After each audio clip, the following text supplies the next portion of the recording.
You remember, like Bob Clark.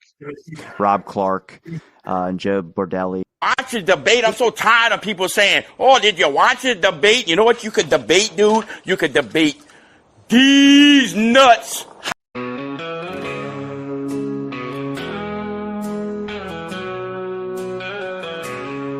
In the heart of Dallas, where legends unfold, a tale of shadows, mysteries untold, but truth is obscured in the depths of the night. The Lone Gunman Podcast sheds a flickering light. Section 107 of the Fair Use Act of 1976 provides protection to use copyrighted material for research, analysis, education, and commentary purposes. We here at Loose Moose Productions reserve that right. Now, on with the show. Here's Joe B and the Triple B. Hey, Aunt Udine, how's things in Texas? Everything is going to hell down here in Texas. Hands on Triple B and Joe B. Joe B and the Triple B, baby. Triple B and Joe B. Rock talking Joe Morelli. Triple B and Joe B. Joe B and Triple B, baby. Triple B and Joe B. Rock talking Joe Morelli.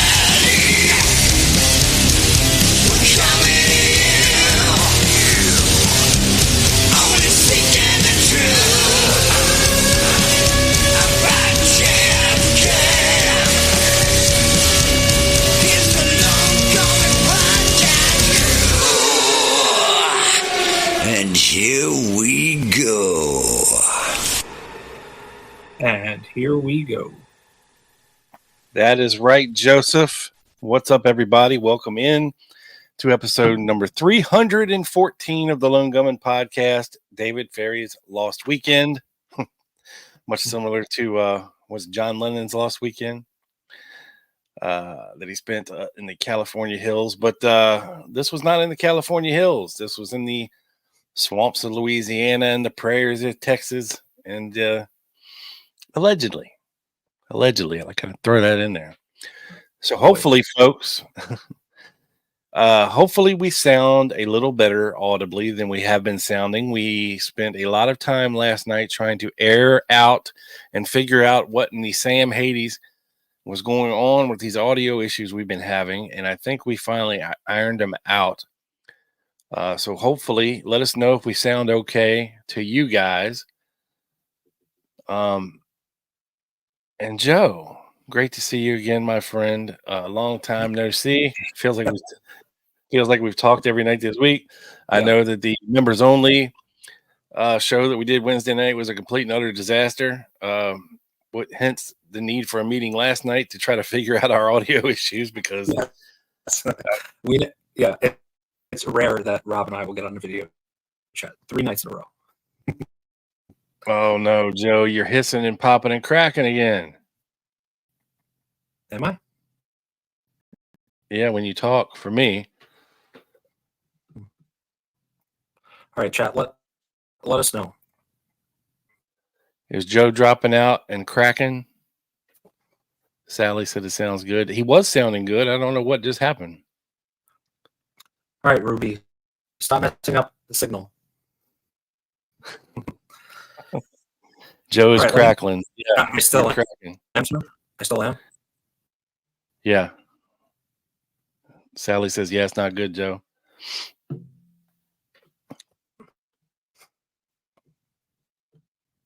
Check your settings real quick just to make sure nothing's changed. No, we still got the echo cancellation.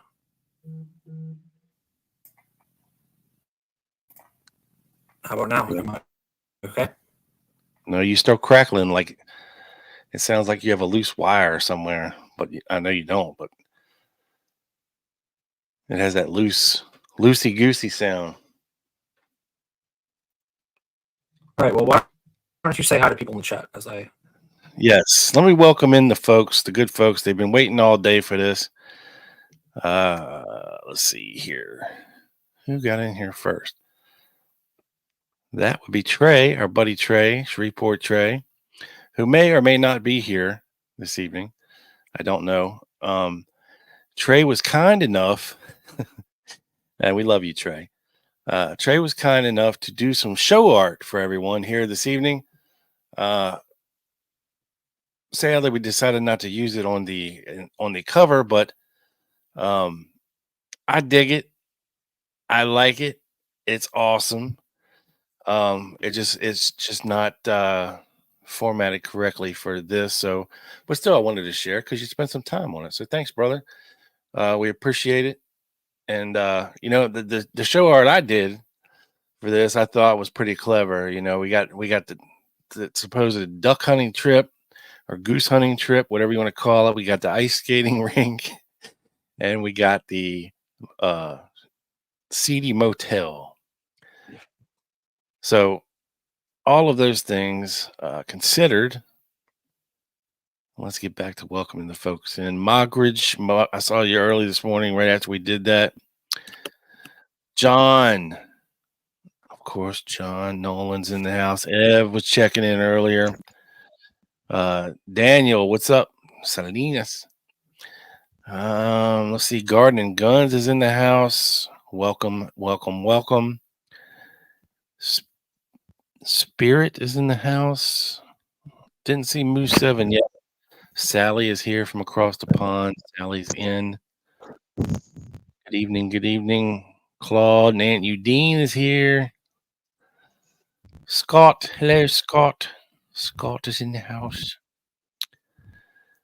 Just put on my official David Ferrie. Sea is flying everywhere. Rain poncho to get ready for this episode. I was looking for that letter and I could not freaking find it anywhere. And you know how hard it is to search for David Ferrie, come flying, party, drugs, poppers, gay. I tried all the combinations. I could not find it. I don't know. Can you hear me, Rob? Yes, but you don't sound good. I don't. Say something. Do I sound good?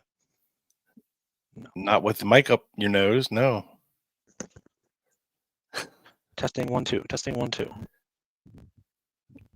I don't think so. It sounded better the other way.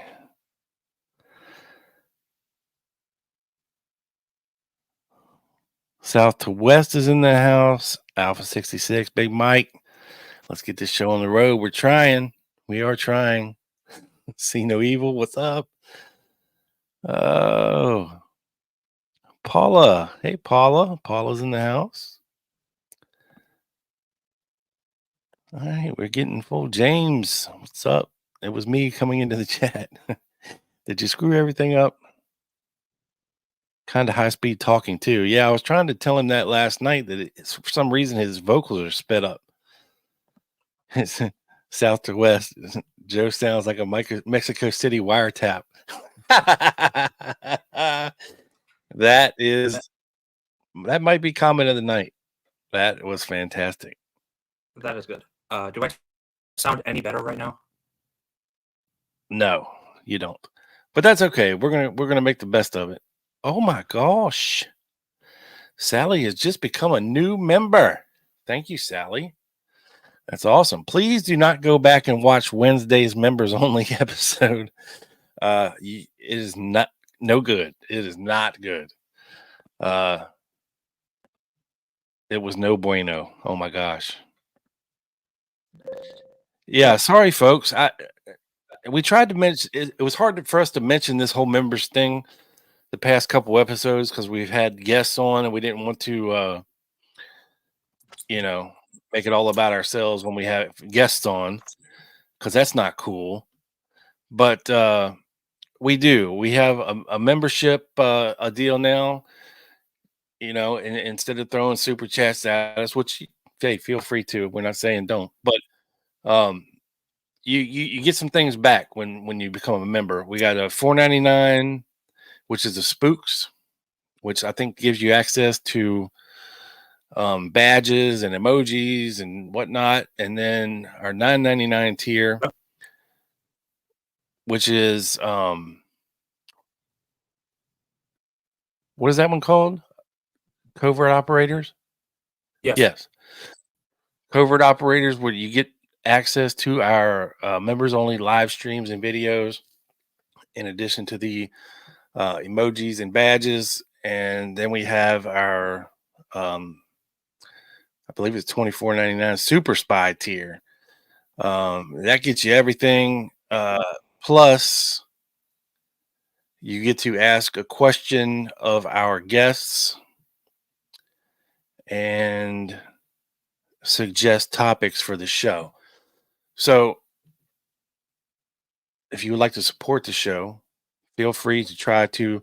I understand it's also kind of hard to do on the phone for some reason, Apple and Android. People say they don't see a join button, but if you go on a laptop or a web-based browser, you should have no trouble finding the join button. I don't know why the YouTube app does not make it easy, but they do not. So damn them. But yes, thank you, Sally. And let's thank our other members here real quick, Joe. Let me see if we can find them.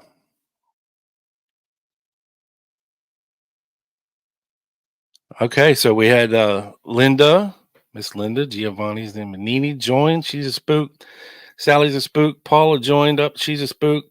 We got Preston Kennedy, Jack, Trey, and Bill. So we thank you all for supporting the show. And yeah, it's awesome. All right, so let's get into the show without further ado. Let's get into David Ferrie's Lost Weekend, because it's something that we kind of touched a little bit on when Fred was on here about some things, but it's a really, really deep and twisted story.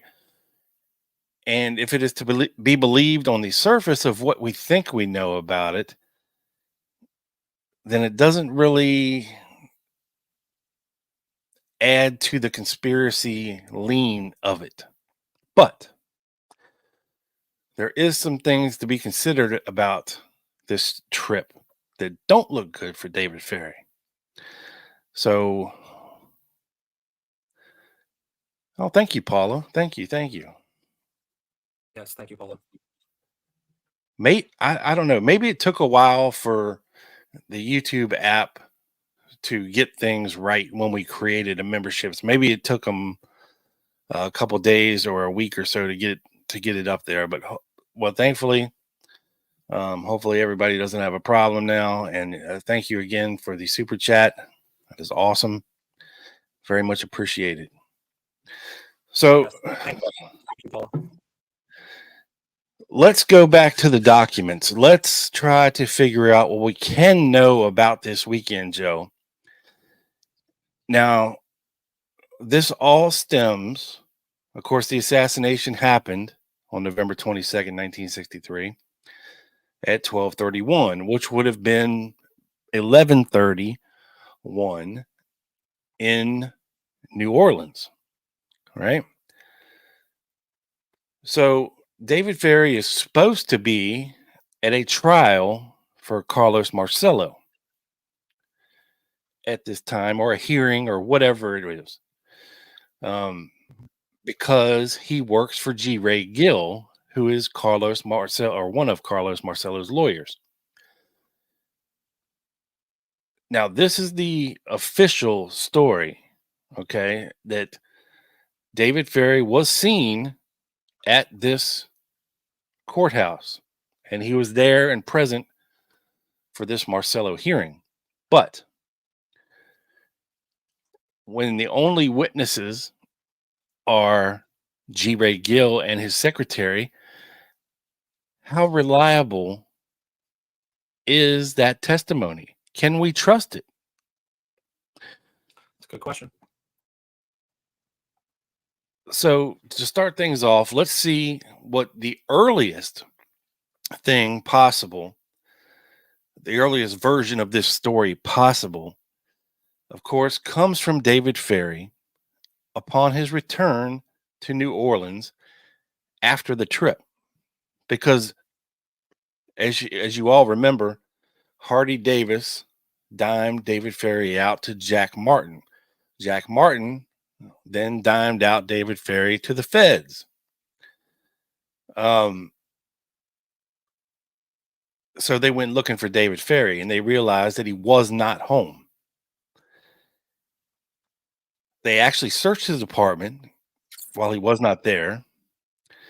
They did take a bunch of things without a search warrant, which is probably not smart, but they did. And upon David Ferrie calling his apartment and talking to Leighton Martins, who explained to David Ferrie that the police were looking for him and they had been to the apartment and they had taken a bunch of stuff, caused him to return back to New Orleans to face the music, where he turned himself into the DA, Jim Garrison. So this is where we pick up the story of the earliest story of this so-called weekend. So Joe, if you want to bring up your little presentation here and give everybody a big show. But before we do, we have to say thank you again to Perpetual Concepts for the super chat. You rock. Salute. Thank you, sir. From No Name Key. Salute. Say hello to Jerry for me down there. Yeah. Fat Larry. Oh, I'm being corrected. Dallas and New Orleans are in the same time zone.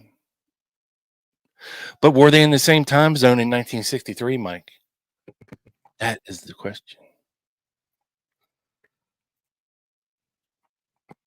All right. So, Rob, how do I sound? I tried editing a couple things. You sound like total dog shit, but please continue. Is it listenable? I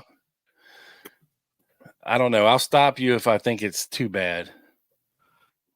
I gotta hear you. I gotta hear you going, other than just 2-3 word sentence and stopping. So get into it. Got it. Well, let's see how bad all right.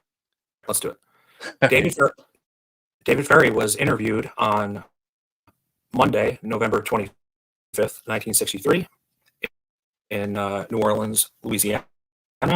He was interviewed at the 1st District Station, New Orleans Police Department. Ferrie advised of the identity of the interviewing agents, and at the outset, he was advised he did not have to make a statement, blah, blah, blah. I'm skipping a little bit because it's a lot about his Civil Air Patrol stuff that isn't particularly relevant to this topic. But he said he never owned a telescopic sight or a rifle equipped with a telescopic sight. And to the best of his recollection, had never used a weapon equipped with a telescopic sight and would not know how to use one. You think that's true, Rob? No, I doubt it. But if we can just skip to the part about the weekend, we don't need to know all this rifle business. Sure. He just denies knowing Harvey Oswald. So this is what he stated, that on November 9th, Ferrie stated that the trial of Carlos Marcello began in federal court in New Orleans, Louisiana, on November 4th, 1963, and ended on November 22nd, 63, and that he was in New Orleans with attorney G. Ray Gill on the case during this period. He stated that on November 9th and November 16th, 63, he was at Churchill Downs, which is a farm owned by Carlos Marcello, mapping strategy in connection with Marcello's trial. He informed that on November 11th, 63, he was in New Orleans and did not leave the city. Stated that he was in Guatemala in October and November in relation to the Marcello case.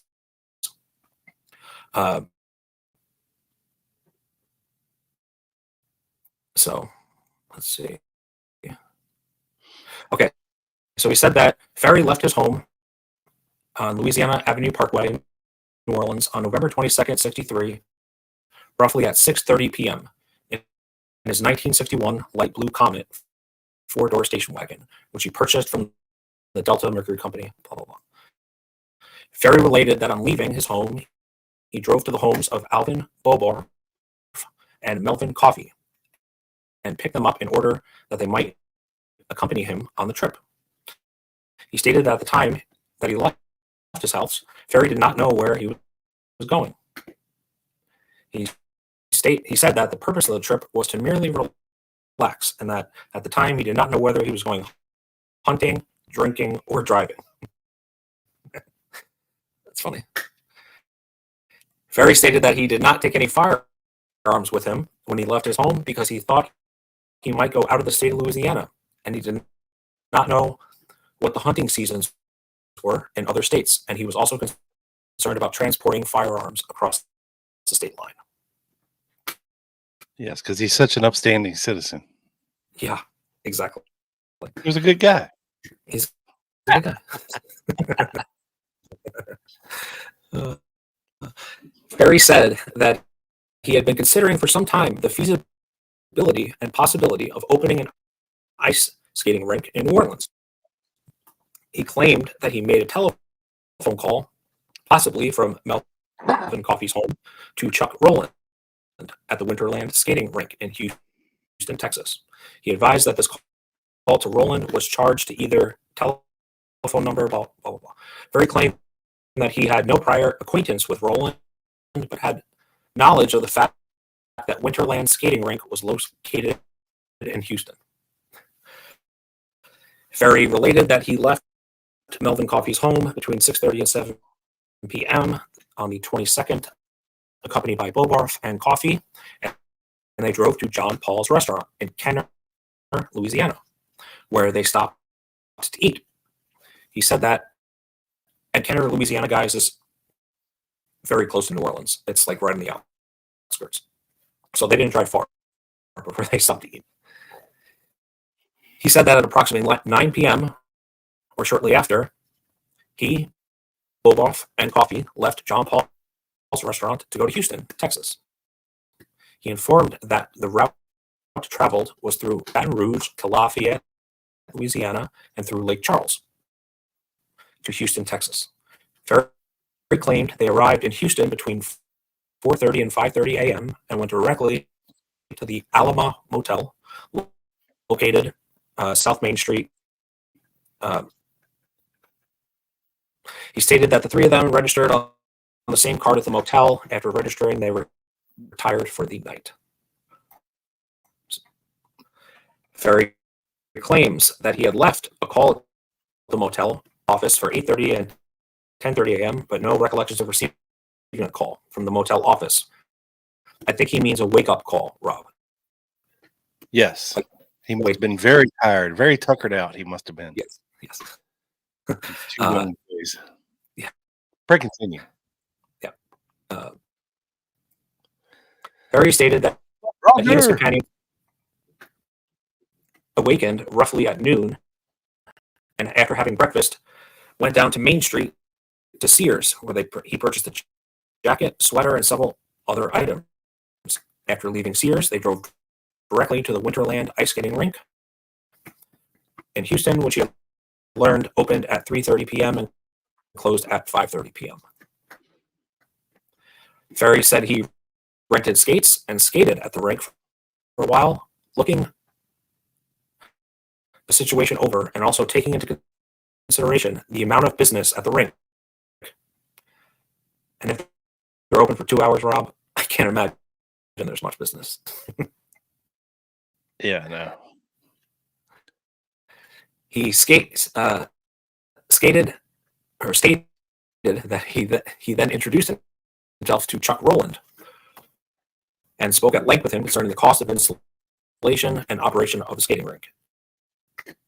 Ferrie actually presented a leaflet of the Winterland ice skating rink in his possession when he was interviewed by the FBI. Interesting, huh? Ferrie stated that during the time he was talking to Chuck Roland, and other employees were present. Recall there was a young boy specifically, shocker, who was passing out skates at an older man who was on duty. Ferrie claimed that he remained at the Winterland skating rink for a period of approximately 2 hours. After leaving there, he returned to the Ala Motel. And when he got back to the motel, he placed telephone calls to G. Ray Gill when it was unable to complete the call. Placed a second call to the Town and Country Motel in an effort to determine whether Gill was located there, which was Marcello's place, right, Rob? Yeah. So he calls Gill, no answer. So who are you going to call then? You're going to call Carlos Marcello's place of business, Right. because I'm sure that's where lawyers hang out, right? Okay. We go on, Joe. Yeah, and this was late afternoon, early evening, Saturday, the 23rd. So he might have gotten some word by now. I mean, he's making a lot of calls. Seems to be frantically trying to get in touch with G. Ray Gill, even though this was his weekend off after the conclusion of a trial on Friday. Right. So he'd been in a trial for 3 weeks straight and got him off. And now Ferrie decides to get the hell out of New Orleans for the weekend and go to Texas. But yet he is frantically trying to call Gill. While he's at the skating rink, he is constantly on the payphone, which is odd. He doesn't skate. Please go on, Joe. yeah, apparently he tried to skate, but didn't skate long. But we'll see. Allegedly. Not according to Chuck Roland. Okay. But we'll get there. We'll get there. We promise. Ferrie stated that he looked the skating rink over and tried to locate the owner, but the owner. Oh, right. Sorry. Ferrie then went to the Bel Air skating rink in the Bellevue section of Houston, arriving there between 7:30 and 8 p.m. So this is his second skating rink of the day he is visiting. Ferrie stated that he looked the skating rink over, tried to locate the owner, but the owner was not available. He stayed there approximately 45 minutes to an hour, and they left. They stopped at a restaurant, and after 9 p.m., decided to drive to Galveston, Texas, from Houston. And this is funny. While en route to Galveston, they stopped at the Manned Spacecraft Center and looked around for about 20 minutes. Later to be named the Johnson Space Center. Yeah, and not surprising for a pilot to want to stop there, if you're passing. They then proceeded to Galveston, arriving between 10:30 and 11 p.m., immediately checked into room 117 at the Driftwood Motel in Galveston. After checking into the motel, they drove around in the vicinity of some old clubs in Galveston, Texas, returned to the motel sometime after midnight, possibly as late as 1 a.m.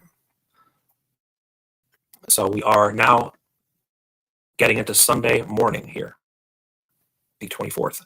And Ferrie stated that him and his crew arose around 8 or 8:30 a.m. After having breakfast, they took the ferry across the bay to pick up the road to Port Arthur, Texas, that runs along the coast. Ferrie stated the first stop they made was Port Arthur. They had to get a new set of spark plugs for his shitty Comet station wagon.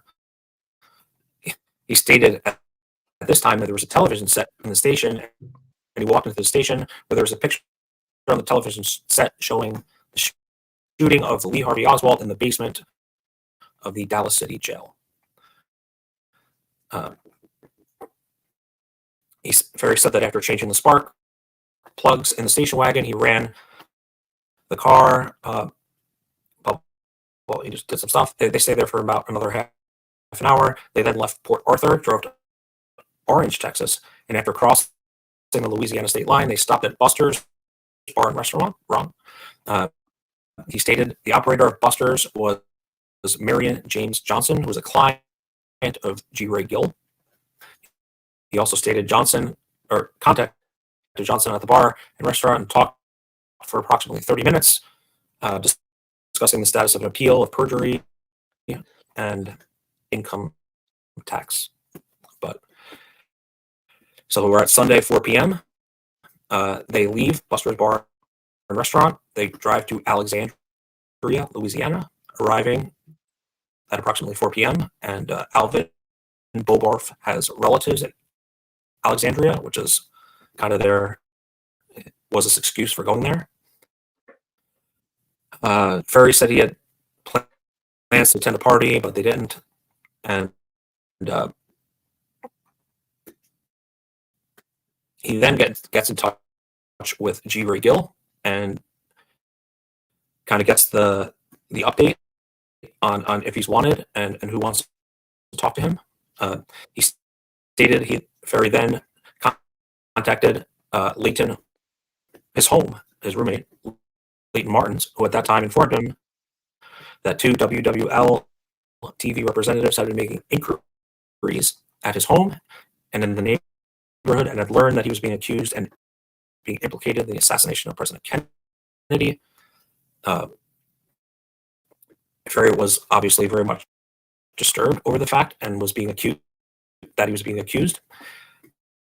and implicated, and left Alexandria between 4 and 5 p.m.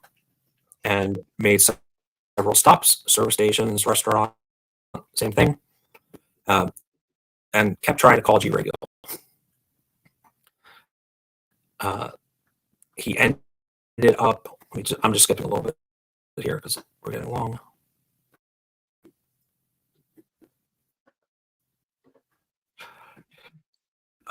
He said that he was finally successful in contacting Attorney Gill by telephone, and Gill informed him that Marty Davis, a former bondsman in New Orleans, had telephonically contacted Gill, stating that Davis had been contacted by Jack S. Martin, who claims he had tied Ferrie in with the assassination of President Kennedy.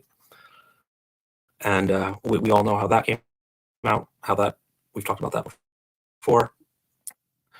After eating at a restaurant, they drove back to New Orleans, arriving 9:30 p.m., where he dropped Alvin Bobarf off in the vicinity of his home so he could check out the situation and see if anyone was waiting for him. He then went to go to Hammond, Louisiana, to shack up with a friend of his who was in college, and didn't get back to his home until 1 o'clock the next day, Monday morning. So I'll stop there. Busy weekend. Yes, busy weekend. A lot of driving. It seems like out of the way from Houston to New Orleans. Well, you got to remember, Trey, they were leaving from Galveston coming back, so it may not have been out of the way coming that way back. I don't know. Joe, were you able to secure a map? I have the Google map here. Yeah. John, thank you, John. Appreciate it, brother. Thank you, John. Appreciate it. Loose Moose Crew is in the house. Yes, sir. We are. And Jack, this is part of the Commission Exhibit 75. It's the Debris FBI report. But all these, yeah, and but Ferrie's interview was on the 25th is when he's giving this information. So when he gets back, he goes back to his house, and then he turns himself into the police department, the DA's office, and gives the statement, which is very long, as we've just seen. And yeah, they allegedly talked to him for like 6 hours. Yeah. Where are we going next, Ron? The map? Oh, the map. Sorry.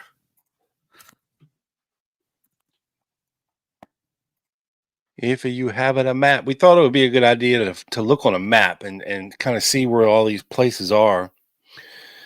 And okay, I can understand when you find New Orleans there, Joe. Yep. Sorry. This is New Orleans here, right in the center. Yep. And Metairie is a little northwest of New Orleans proper. And then you run into Kenner. Yeah, right beside Metairie. Okay. So they would have been leaving west out of Kenner on what is it?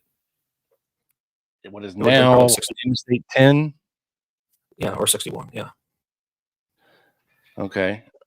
So take us over to Houston, Joe. Run it up, back out a little bit, and slide Yep. us over a little bit. Sure. So they go that to, let's see, they go on Route 10 here, up through Baton Rouge, right?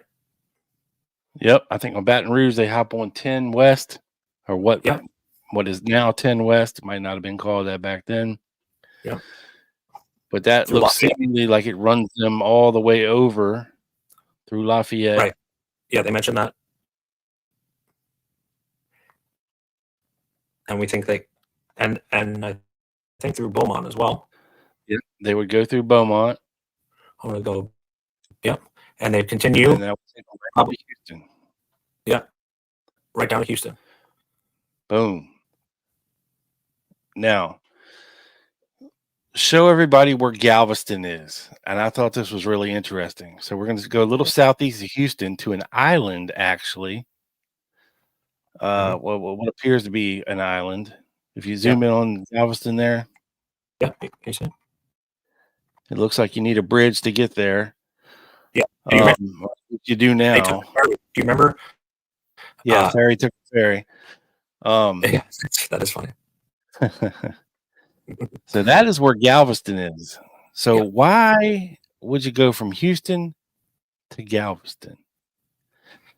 So then me and Joe were pondering things, and we were thinking, if you scroll up a little bit on the map, Joe, and zoom out just a little bit. Now scroll up. No, scroll the other way. Down? Scroll down. Yeah.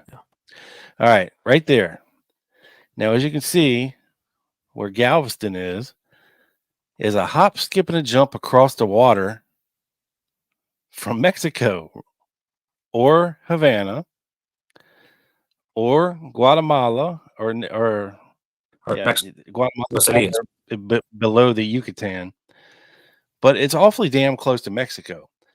And if the theory that I believe Brashears was putting forward, which we'll get into a little bit more later, is that Ferrie was supposed to fly somebody or some persons to Mexico so they could get away, right? Mm-hmm. And in a little, Piper Cub or a little Cessna, something small like that, they wouldn't have to go over the land. They could take off from Galveston, zip across the water down into Mexico. They could land anywhere they wanted, really, in a plane like that. It's a hop, skip, and a jump, folks. It really is. They could have actually made it from Galveston to Havana, or at least the western part of Cuba, in 3 hours in a plane. Yeah. If they're, you're thinking that, well, Oswald wanted to go to Mexico or Cuba, they could have, but the most likely scenario would be to go right down the coastline and boom, you're in Mexico. Monterey is right there. Boom. It's interesting because they didn't, of course, the two ice skating rinks they visited, Rob, were Houston and the Bellevue section of Houston, which might mean like the suburbs, They didn't visit a ice skating rink in Galveston. They just allegedly drove around and tried to visit some old clubs or something. Yeah, they wanted to supposedly check out the nightlife in Galveston. Okay. We'll see what they were checking out here in a minute. But this is also where David Ferrie claimed that they were going to do the geese hunting at was in Galveston. Okay. I wonder if like that type of island is like ideal for geese hunting. I guess if it's on the water, maybe. I don't know. Either. But again, they didn't take any weapons. And sure. What's he going to do? Buy him when he gets there? I don't know. Yep. I don't think you can just rent guns. Maybe you can. I don't know. Yep. And Jack, our super spy, already Googled it. I-10 through NOLA was not finished until 1972. But whatever the road was called at that time, based on where he said he went through. And I actually saw an interview with Al Boboff. Well, not an interview, but he was answering questions over on the Ed Forum in the early 2000s. And he said that it was a 4-lane highway all the way. So what we now call a interstate, if you will, 4-lane, you got 2 going one way and 2 coming the other. So it was a decent road. It wasn't like some back country ass shit, so they were decent roads. Yeah. And before you start, Rob, Jack said Galveston is a big drug port, and that Jack Ruby supposedly did gun running through Galveston. And I do not know about that, but I'm just saying based on the location. Yeah, it's a good spot. It's a good spot. So I would not be surprised whatsoever. So right. So we basically heard what Chuck Roland said, based on different FBI reports or Secret Service reports. But Jim Garrison actually had Chuck Roland. Yes, you heard me right. His first name is Roland, as well as his last name. Testify at the Clay Shaw trial in open court on February 12th, 1969. So let's hear from Charles Roland, okay, and what he has to officially say under oath, okay?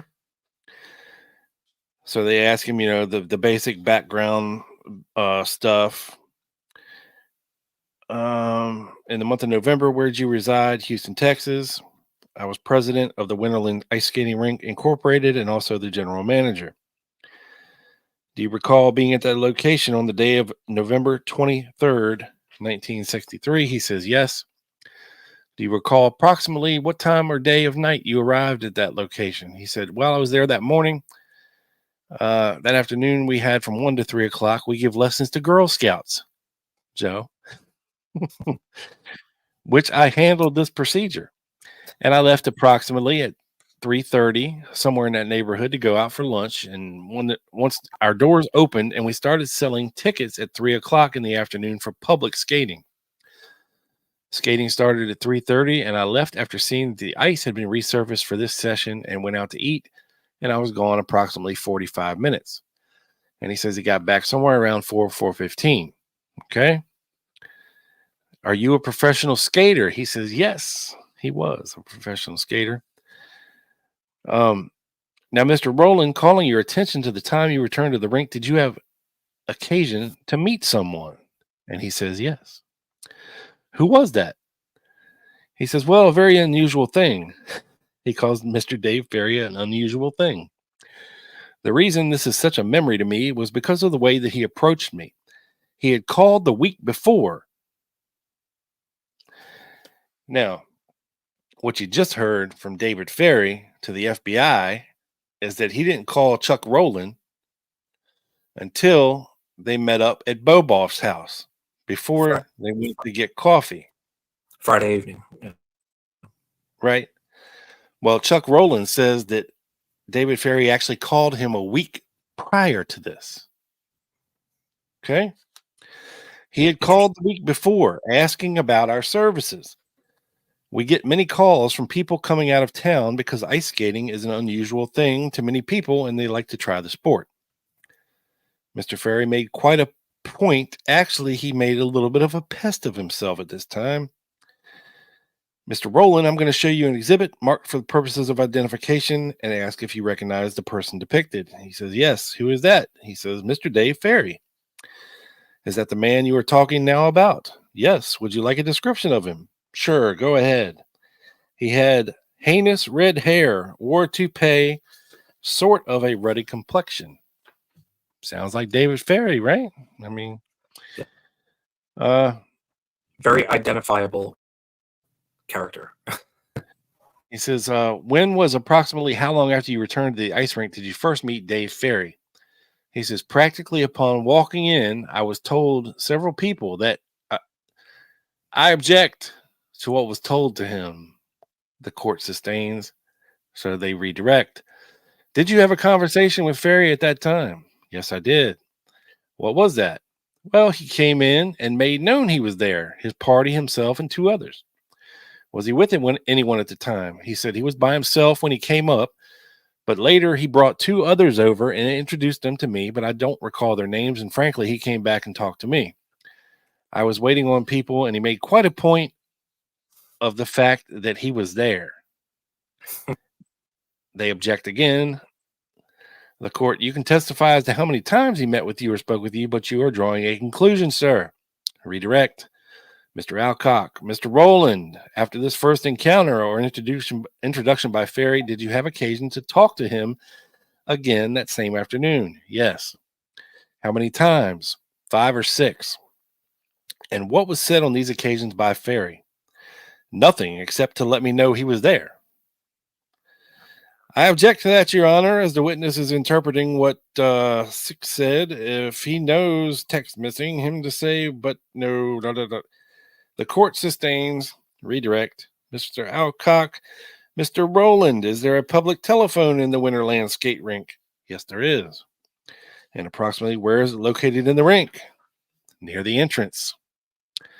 All right, and they have him draw a big diagram about where the payphone is in there and where his office was and the telephone was and the ticket window and the skate counter and all that good stuff. So they made him draw a sketch of the Winterland, and they keep on questioning him. He said, Mr. Ferrie, this over here being the public telephone, spent the majority of his time in and around this area over here by the phone. Where did you or would you have spent the majority of your time? He says, I was either at this window in the pro shop or in the workshop, and at one time Mr. Ferrie did ask for me, and I was sharpening a pair of skates in the back, and I had to come out and talk to him, where he told me that he was there again. Trying to establish an alibi? You think? Where did the two gentlemen that accompanied him to the ice rink spend most of their time? Well, they were actually skating. They did skate. To your knowledge, did David Ferrie even rent any skates on that occasion? No, he did not buy a ticket of admission for skating purposes.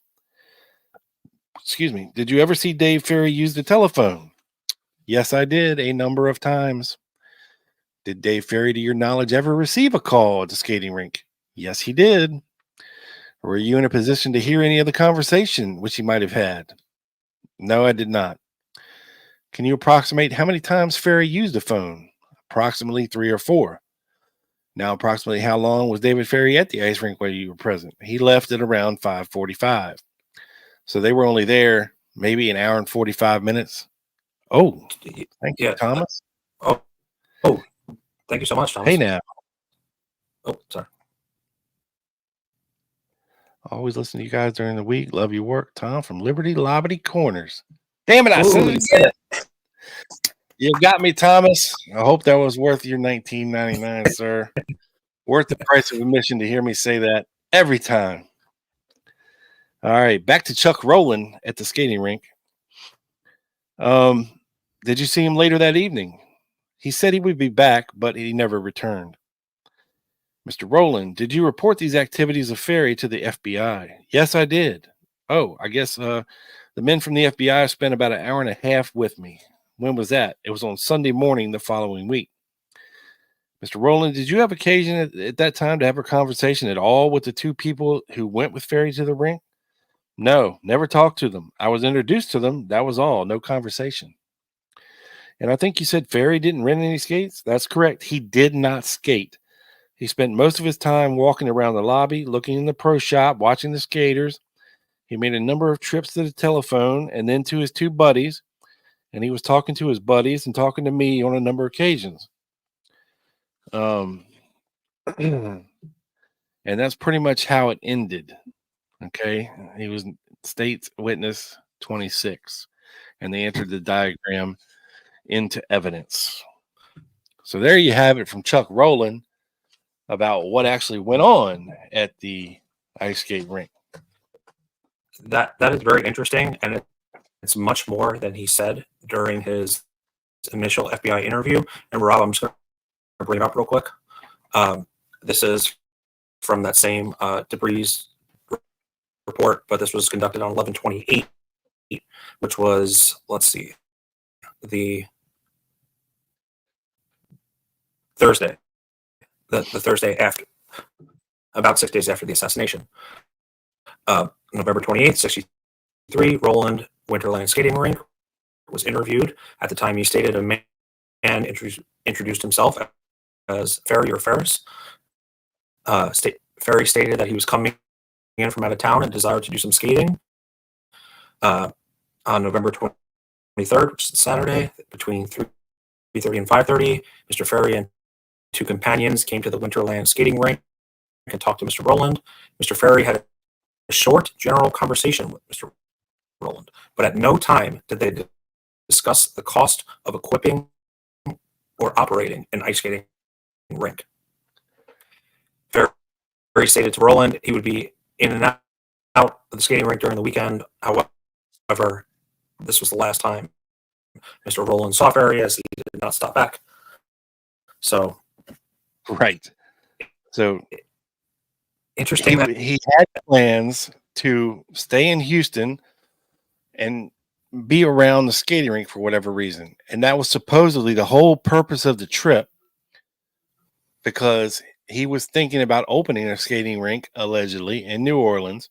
And he wanted to go talk to this guy and see what it took to open a skating rink and operating costs and maintenance, doing and all of that jazz. Research on a potential investment. But what they never had those conversations. Right. He just basically, Chuck said, he just basically he kept telling me that he's there. Like, I care, like, okay, dude, I see you. You can't miss you with your giant eyebrows and your red rug. You know what I mean? Like, we see you, bro. We know you're David Ferrie. Everybody, look, David Ferrie's here, everybody. David Ferrie's here. It's a skating rink. My God. But that's interesting. So something must have happened that changed their plans to stay in Houston, right? One would think. You mean to stay in Houston? Well, Chuck Roland just said that Ferrie said he was going to be in and out of the skating rink all weekend. Right. And he wasn't. Right. But to be fair, after an hour and a half and never came back. Yeah, he was there for about 2 hours. But, sometimes, like if I'm leaving someone and I'm in a conversation with them, I'll be like, oh, I'll stop back, and you never do. Again, devil's advocate, but he did, as we discussed, and I read, stop by another skating rink in Texas later that evening, but he didn't return to the Winterland rink. Correct. Yes. So now let's get into some of the dirty, nasty details about all this little trip, shall we? But before we go, Rob? Yes, sir. We have a comment from Aunt Udine that says all types of shit was going on in Galveston back in them days.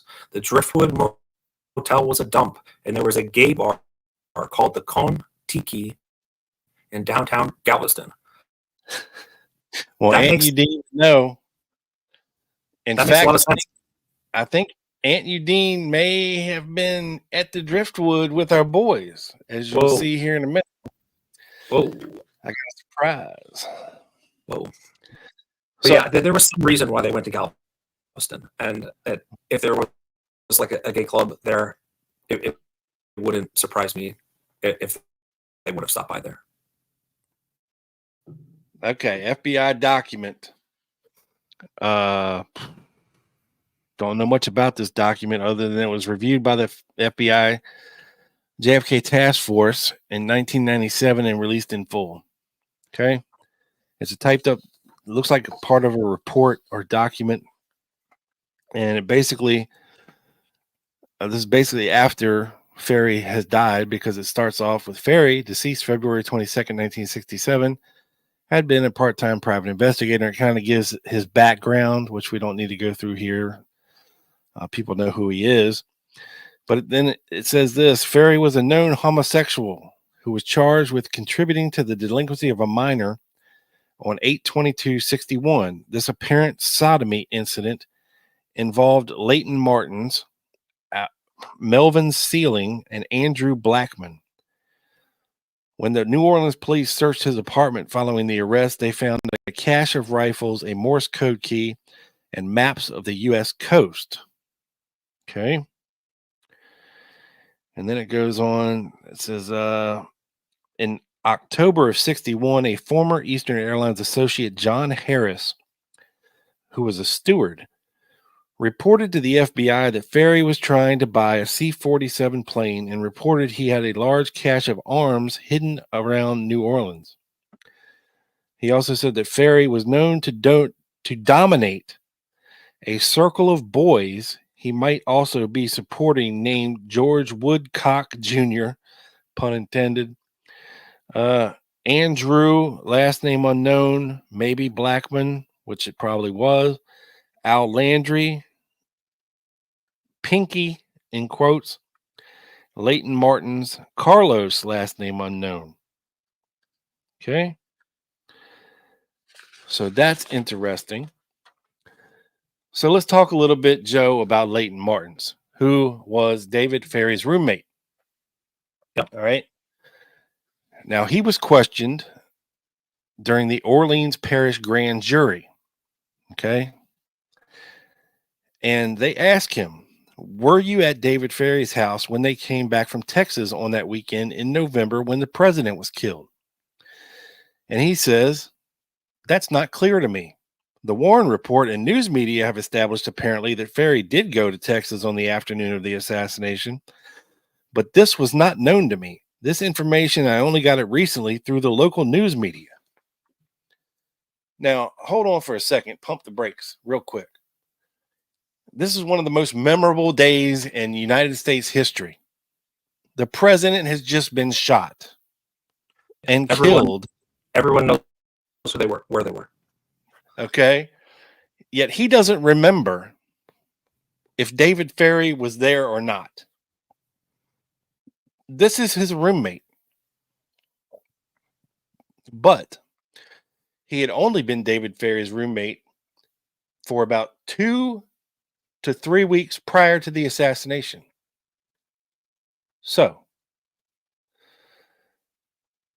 for David Ferrie to leave his house and everything he loves in it and go off with a couple of other guys on a weekend trip and leave his house to young Leighton Martins to have free reign and free run in, he must have really trusted Leighton Martins. Okay.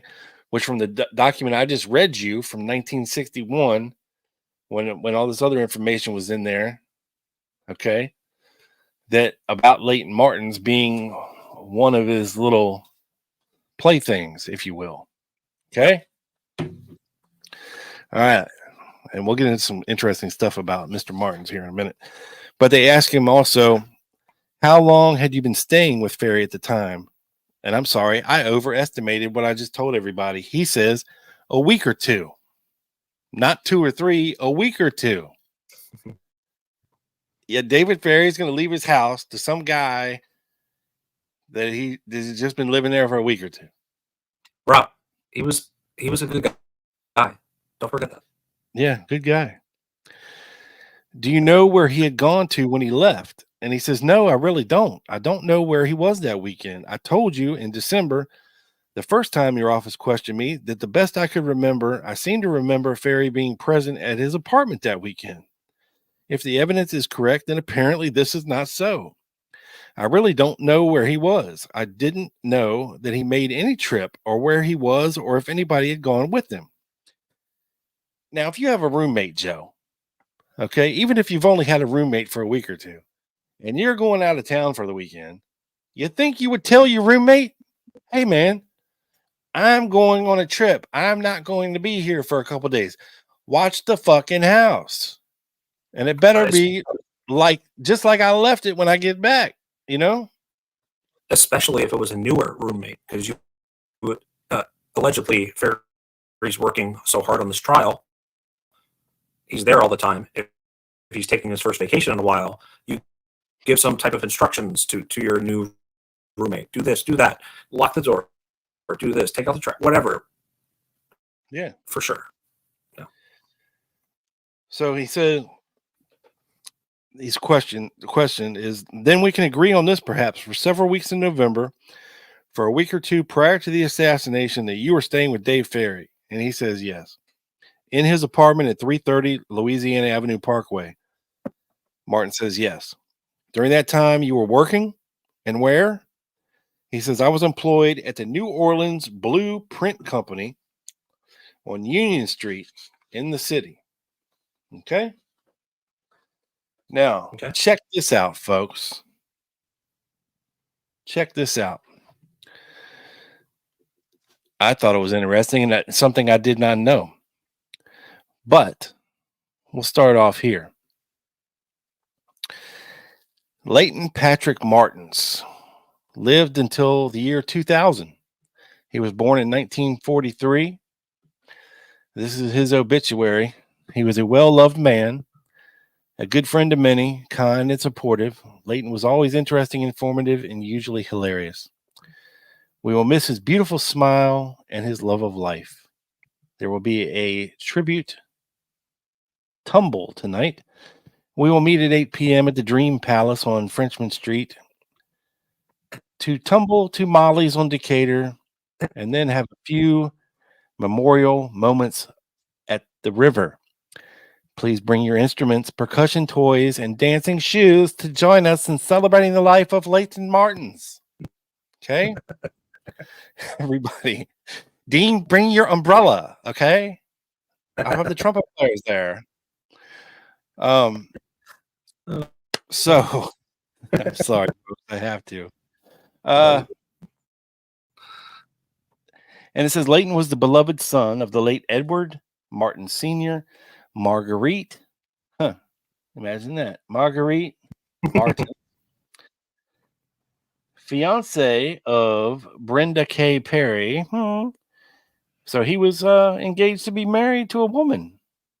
Interesting. Did he get married? No, it's just fiance of. Okay. He's survived by a lot of people, but no children, because he was gay. Okay, but also interesting, and things that I did not know. Leighton Patrick Martins, musician and JFK figure. Okay. So apparently, he was a musician, right? But he was also an actor, Joe, a relatively, I don't know, I want to say well known, but he was in the movie Double Jeopardy, Tightrope, Codename Disaster, Pretty Baby, This Property is Condemned, Rag and Bone, America's Most Wanted, and Heat of the Night. So he was in all kinds of movies. He was in Steven Seagal movie as well. I'm sorry. He was in a Jean-Claude Van Damme movie. He looks like and you know what other movie he was in? No. A little movie called JFK. Whoa. Oh. No. Yeah. Yeah. Oliver Stone gave him a little cameo role in JFK as an FBI agent. Is this the FBI conference when they said they let David Ferrie go? I don't know what part of the movie it's from. It might be. That's just a little aside about Leighton Martins that I thought was interesting for everybody there. That is fascinating. Yeah, that is fascinating. Because that's almost 9 years before he died. Yeah. And he's looking kind of good there. And I think that was, and chat, correct me if I'm wrong, like I just said, the conference, the FBI press conference, I don't think they actually had in real life that said probably we released, we didn't detain David Ferrie, blah blah blah. They didn't. I've never seen evidence of a press conference saying that, but I could be wrong. But wow, that is really cool. Thank you, Rob. Yes, sir. And then I came across an essay from a friend and former guest of the show, Miss Francesca Akhtar. Okay. And this is an excerpt from one of her papers, one of her essays that she wrote in the early 2000s. Only hours after the shooting, Marcello attorney G. Ray Gill visited Ferrie's home with unwanted news. Gill was telephoned by an unknown source in Dallas saying that Oswald's wallet contained a library card with Ferrie's name on it. Oswald's former landlady in New Orleans was paid a visit by a visibly agitated Ferrie, who wondered if she knew anything about the card. Ferrie then rushed to an ex-neighbor of Oswald's and of Oswald's and again asked for any information about the card that she might know, but was again frustrated from finding an answer. Immediately after searching for information about his library card and finding none, Ferrie made a phone call to Houston to reserve a room at the Ala Motel, a Carlos Marcello owned motel. Huh. So, Oh.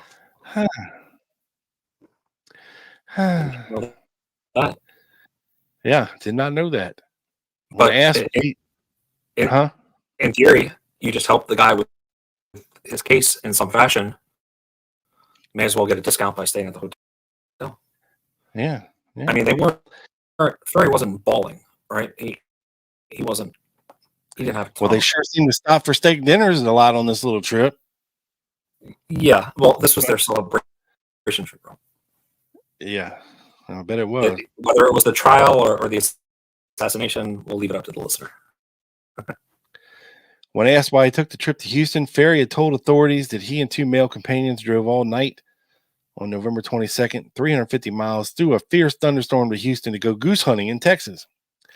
He also claimed the trip was designed to gather information on how to run an ice skating rink, a business he wished to open in New Orleans. And on November 23rd, Ferrie visited the Winterland managed by Chuck Roland.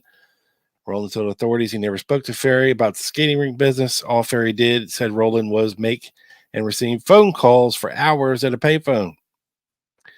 On the afternoon of November 23rd, Ferrie called his roommate, Leighton Martins, who told Ferrie that he was being accused of involvement in the assassination. Ferrie then returned to New Orleans to find that the FBI and Secret Service had just learned about his library card being found in Oswald's wallet. An FBI teletype from the New Orleans office notified Director Hoover that Marcello's attorney G. Ray Gill had notified Ferrie about the library card. Though someone at the Dallas PD had tipped off Gill about the card and information about it was teletyped to Hoover, an inventory of Oswald's personal property officially by the Dallas PD shows no record of said library card. On the evening of November 23rd, Ferrie drove to Galveston, stayed the night, and returned to New Orleans the next day. There is no record explaining why Ferrie went to Galveston. Big mystery. And then she goes on to tie a lot of things together that are really interesting, but don't necessarily pertain to this here. So I think Joe had this before about the phone calls. Did you go through that? No, we did not go through that. You can go okay. So we were. If you have the thing, you can pull it up while I'm talking here. Sure.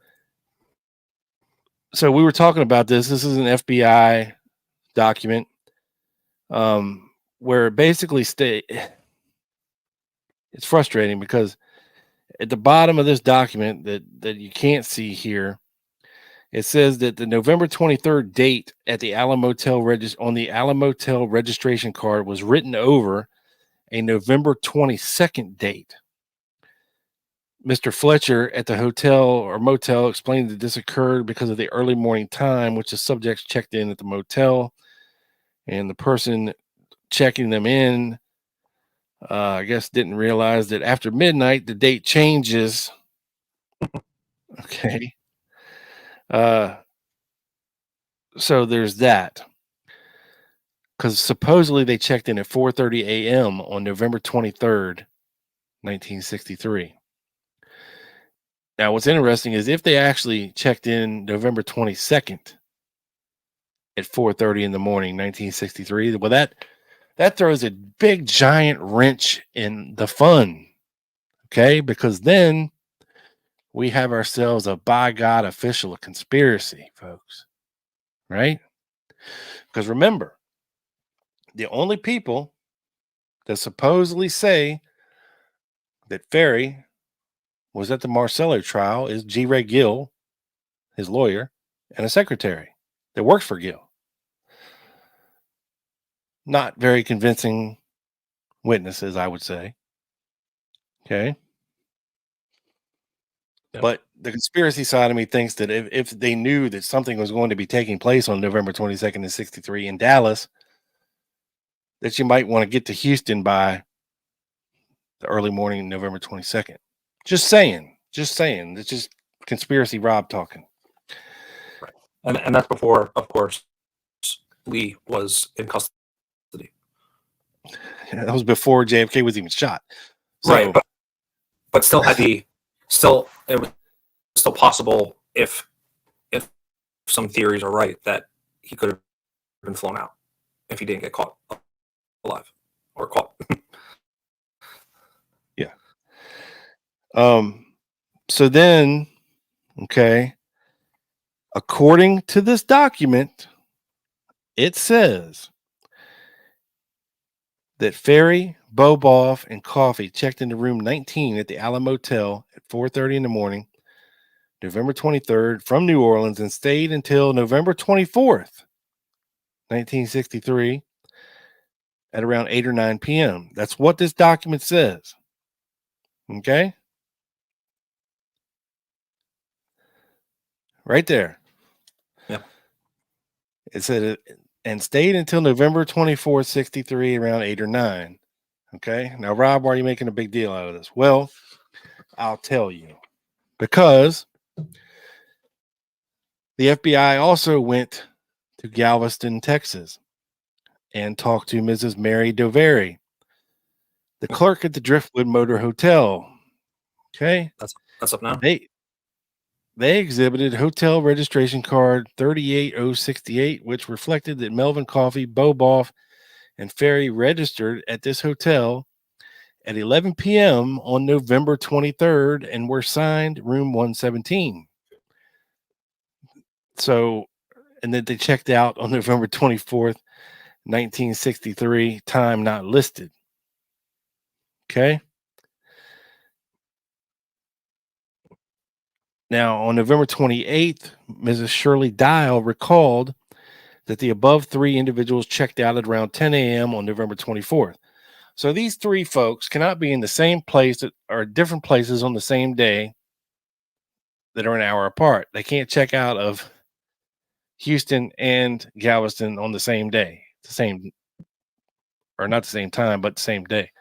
It makes no sense whatsoever. So either somewhere along the line, things have gotten really altered in the timeline of things, or manufactured, or maybe it's just an innocent mistake. There's Low Nutter Rob talking. Maybe it's just an innocent mistake, Joe. You know, these things happen. It's your inner Fred talking. Yeah, my inner Fred. Now, so, you know, I was talking to Joe and we were saying, okay,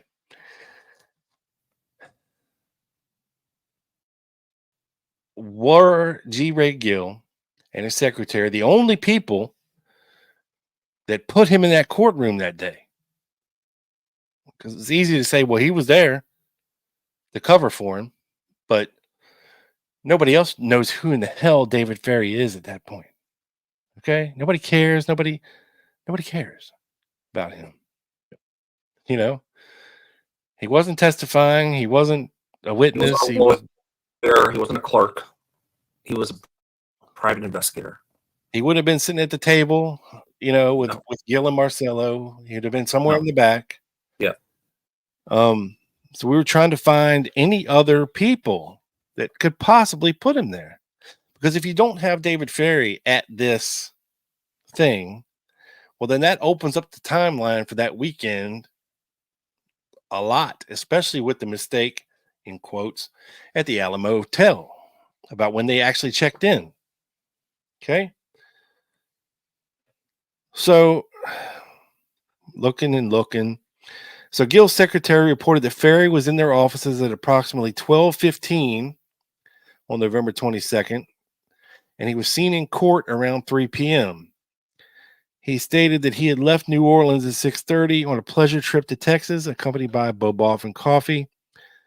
They drove through Lake Charles to Houston, where they checked into the Alamo Hotel at around 5 in the morning, spent the day in Houston skating at the Winterland, blah, blah, blah. Then drove to Galveston for the night, then drove back to Louisiana, stopping in Port Arthur. Around 1 p.m. when they saw a replay of the Oswald killing. Soon after they arrived in Alexandria, Ferrie phoned Martins, who was staying in his apartment, and learned that the New Orleans DA, Gill, and the press had been around looking for him, and they went to South. Well, we know that Ferrie dropped off Boboff close to his house to report back. Then he dropped coffee off.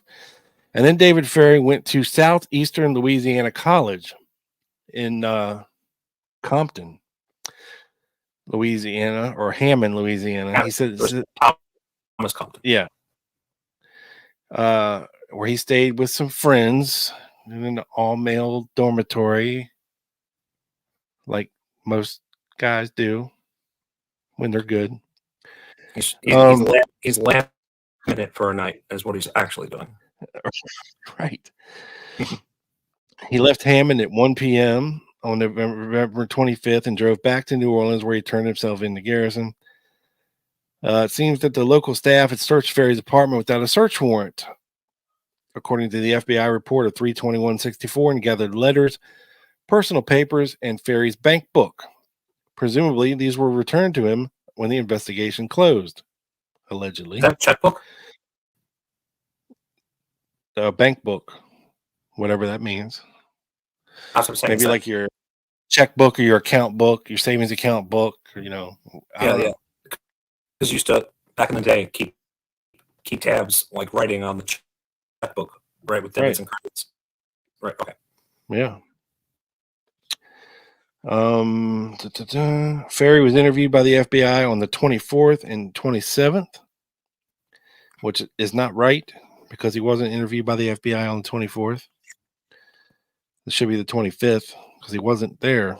At which times he gave a complete and detailed description of his weekend activities, which Joe read already, and was cleared of any involvement in the assassination after the Secret Service check mentioned above. There was no positive evidence linking him to Oswald, and Jack Martin had admitted to the Secret Service that his story about the Oswald Ferrie link was pure fabrication. He pulled it out of thin air, Joe, just like Dino. We actually had that document a couple weeks ago. Yeah, a lot of that going on. Yeah. So, in the month of February, when he was considered a suspect by Garrison, Ferrie referred to Garrison's investigation as, quote, a big joke. He spoke freely to the press and was quoted by the Times-Picayune on February 19th as having said that over the weekend of 11/22 to the 24th, he had left New Orleans at 3 p.m. and had spent most of his time hunting geese off Galveston. And this is what he told the Times-Picayune. I mean, these stories and timelines are not matching up, bro. There is something fucky going on with this whole story. This whole story. Yeah, it didn't seem they had much interest in going hunting. No. But that's the story Ferrie's telling 3 years later to the Times-Picayune. Mm-hmm.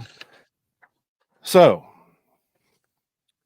I came across an FBI document dated 11/26, and it is verily redacted, as you can see. Yeah. It's very old and redacted. It is a teletype. Urgent. To the SACs of Dallas and New Orleans from Houston. Let me perk up a little bit, Joe. Regarding Alvin Boboff and David Ferrie. Okay. At 4:15 p.m., November 26th, redacted. Alvin Boboff and David Ferrie at the Driftwood Motor Hotel, Galveston, indicated they were friends of Oswald. Or, I'm sorry, redacted indicated that they were friends of Oswald. Redacted determined that the above individuals registered in room 117 of the Driftwood Motor Hotel, 3128 Boulevard, Galveston, 11 p.m. on November 23, 63, and checked out at 2 p.m. on November 24. Now, the woman that worked there said she remembered them leaving at 10 a.m. This one says they left at 2 p.m. on November 24. Gave as their address 618 North Pierce Street, New Orleans, Louisiana. We're driving a four-door station wagon. Make unknown, license plate 78, whatever the hell. And it says also in the room with them was Melvin Coffee. So this guy, they're treating him like a third wheel, Joe. Yeah. All were white males, Joe. All of them. They were all white. Also in the room was a blonde white female.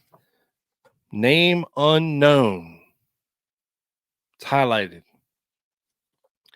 And that, Claude, is where Aunt Udine comes into the picture.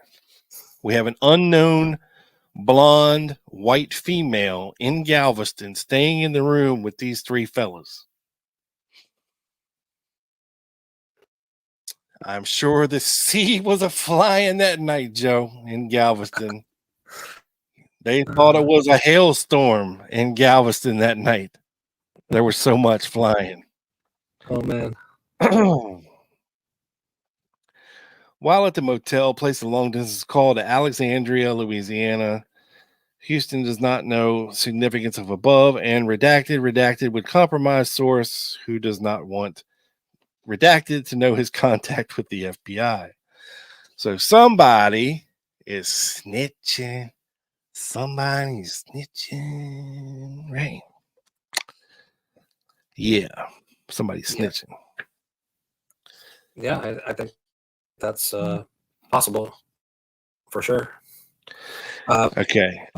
And two, just I want to follow up on something that that you just read. Read this, and this is from that same FBI interview of Ferrie on the 25th. Ferrie said that while he was in Texas, he had talked to waitresses, service station people, clerks, and operators of motels, and that during these conversations he had speculated concerning the assassination of the president as to whether the police had arrested the right man, whether the press was giving the complete story, and had speculated as to the leftist tendencies of Lee Oswald and his theory of why Oswald shot President Kennedy. He said it was his theory that Lee was paranoidal. I guess that's a word. Paranoidal. He's a paranoidal. Probably on the psychotic side, and that's fresh coming from Ferrie, and that this act was his attempt to redress the imagined wrongs done Oswald in the service, and was accomplished by destroying the very root of the authority he, Oswald, quote, bucked. Now, Rob, if you're David Ferrie and you're talking to random people in Texas about your theories, and does that sound like you never met Lee Oswald before? No. How would he know his leftist leanings? Yeah, or his attempts to buck the system, which we know he was a very nonconformist against. It's fascinating because when you actually read into it, he's giving a lot more detail on Oswald. And earlier in the interview, he's like, "I never known him. If he was in the Civil Air Patrol, I wouldn't have come in contact with him." It's all bullshit. Yeah. Well, I came across another fairly redacted document from 1967 from the FBI to Director Hoover from New Orleans. Subject Carlos Marcello, aka redacted. Attention, Division 9 and Division 5 of the FBI, folks. And this one says reference is made to New Orleans Airtel 32164 forwarding a letterhead memorandum is captioned case which showed that on 2/13/64 redacted, a New Orleans police officer assigned to the DA's office advised that shortly after the assassination, and I'm guessing this is Pershing Gervais, but that's just me speculating, was conducting an investigation to locate David Ferrie, who was alleged to have been an associate of Lee Harvey Oswald. Redacted said in an attempt to locate Ferrie at his residence at 330 Louisiana Parkway, New Orleans, he found certain material redacted advised this material was obtained without a warrant and a search was not conducted incidental to an arrest. Redacted made copies of this material available to the New Orleans office on 2/13/64. So they basically got some stuff illegally out of Ferrie's apartment, made copies of it, and gave it to the New Orleans office of the FBI. So that's interesting. Now, to further with that, transmitted herewith are 4 copies of a letterhead memorandum reflecting background informative relative to the obtaining of letters by the New Orleans Police Department which relate to the captioned subject and background information regarding David Ferrie. Now, the captioned suspect's name is Carlos Marcello. Okay. Carlos Marcello, aka Fag Conspiracy, Perjury. Now, this is an official FBI document, and it does say exactly what I just read. Really? Okay. Yeah. I thought you were joking. No. Would I joke? Would I do that? Maybe. But that's not a joke. That's exactly what it says. And it says, for the information of the Bureau, David Ferrie was interviewed by the New Orleans office in the case entitled Lee Harvey Oswald, a.k.a. ISR Cuba, on 11/26/63, which information is reflected on page 285 of the report of Warren Debris on December 2nd, 1963. Okay, we got that. So what exactly did they take out of David Ferrie's apartment that weekend that he wasn't there? Well, I happen to have at least a partial list. There is some things redacted, unfortunately. Yeah. And do we know when? Was this Sunday night? Was this like Monday morning? So we know we came back like Sunday afternoon. I mean, of course, he dropped Bobarov off Sunday night. It would have had to been Saturday, more than likely, or Friday night or Saturday. Wow. So the list here is 2 undated letters addressed to a Jack Wasserman, Warner Building, Washington, D.C., signed David Ferrie, bearing the return address of room 307 of the Maya Excelsior in Guatemala. It should be noted that the only difference in these letters is that one copy has handwritten corrections and notations on page 2. So they found a letter to Jack Wasserman of the Warner Building from David Ferrie from when I guess he was on one of his trips to Guatemala, which is where I believe he went and picked up Carlos Marcello and brought him back to the United States at some point, right? Yeah, allegedly. Yeah. Yeah. An undated letter addressed to Jack, no last name, and signed Dave. Jack Ruby? Jack Martin? I don't know. We don't know. Jack Martin? An undated letter addressed to Redacted. And first page of David Ferrie's bank book with the Whitney National Bank of New Orleans. Mr. Comstock advised that this material was obtained without a warrant and the search was not conducted incidental to an arrest of Ferrie, was not present at his residence, and was not located until several days subsequent to his investigation at this address. Mr. Comstock advised that he made copies of all the above material, which he made available on February 13th, 1964. Then they gave a little background about David Ferrie. It says he admitted visiting Guatemala and departing Guatemala and entering Guatemala on October 30th and departing on the 1st, 1963. This information is confirmed by U.S. passport number B085860 that Ferrie exhibited when being interviewed by Bureau agents on another matter on November 25th, 1963.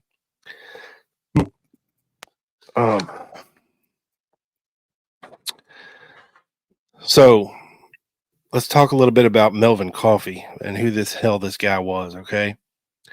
Yeah. Because allegedly, okay, Boboff had no idea who Coffee was prior to this trip and never saw him again after this trip. Really? Which is weird. So Melvin Coffee was actually a little older than Boboff. He was born in 1940 and spent most of his early life in New Orleans. In 1953, he started hanging around with the Moissant Squadron of the Civil Air Patrol, and he received a special dispensation to join the unit in 1954 at the young tender age of 14, Joe.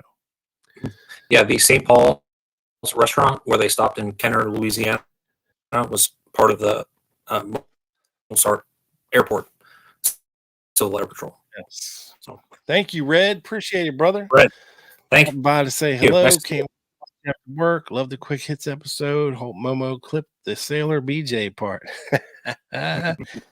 Momo, I doubt it because Momo sucks as a producer.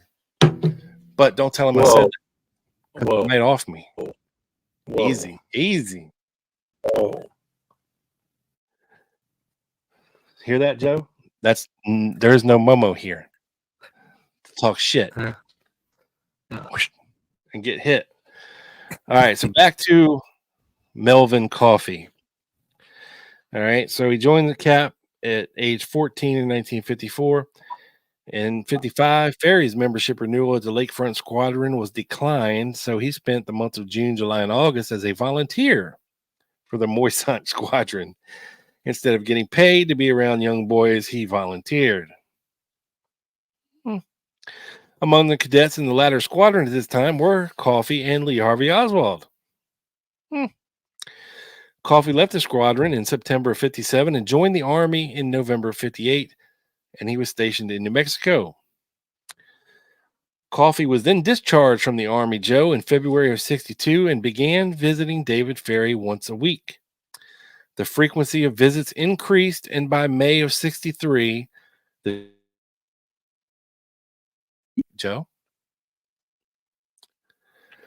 I'm sorry, you broke up. I said by May of 63, they were seeing each other 2 or 3 times a week. And by this time, Melvin Coffee was employed where, Joe? I don't know. Oh, come on. The Gay 90s Club? Come on. No, the NASA Michaud plant in New Orleans. Oh, okay. You know, where a lot of these CIA people were getting jobs and all that good stuff. Few people, right? Yeah, Riley too. Yeah. On the evening of September 21st, 1963, Coffee was visited by Ruth Kyler, who had recently been dumped by Coffee pal Thomas Compton III. Coffee comforted Kyler and offered her a few drinks. Thomas Compton was the guy that Ferrie visited on Sunday night. He went to the South.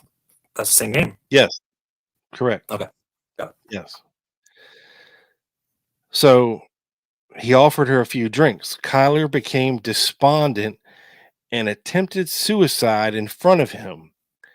Coffee called an ambulance and Kyler was treated and released, but unfortunately Poor Melvin Coffey was arrested for contributing to the delinquency of a minor because Kyler was under the legal drinking age. But there is a silver lining, Joe, because good guy David Ferrie brought Melvin Coffey to none other than William Guy Bannister for help in dealing with the charges. Coffey, quote, almost had a nervous breakdown over the incident. And on the evening of November 22nd, 1963, Ferrie and Al Boboff decided to take a vacation business trip to Houston.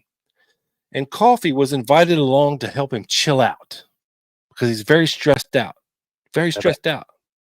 Okay? I bet. To When Ferrie returned to New Orleans in the face of Jack Martin's charges against him, he dropped Coffey off at his house. FBI agent Ernest Wall Jr. interviewed Coffey at his home, at the home of his mother at 618 North Pierce Street on November 30th.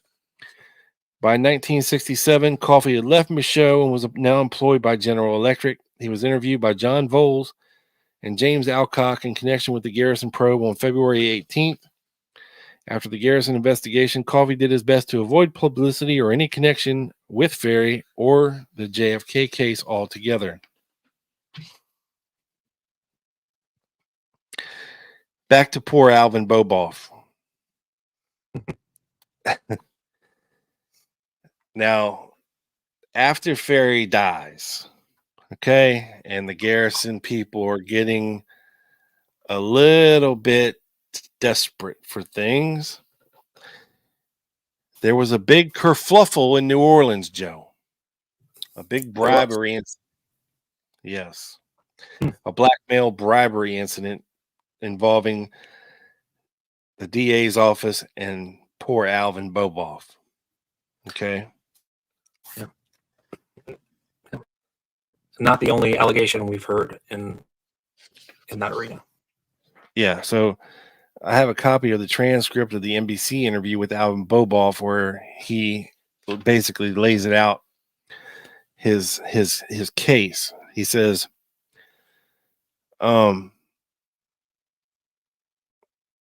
something about a tape. Did I miss it? Yes. Okay.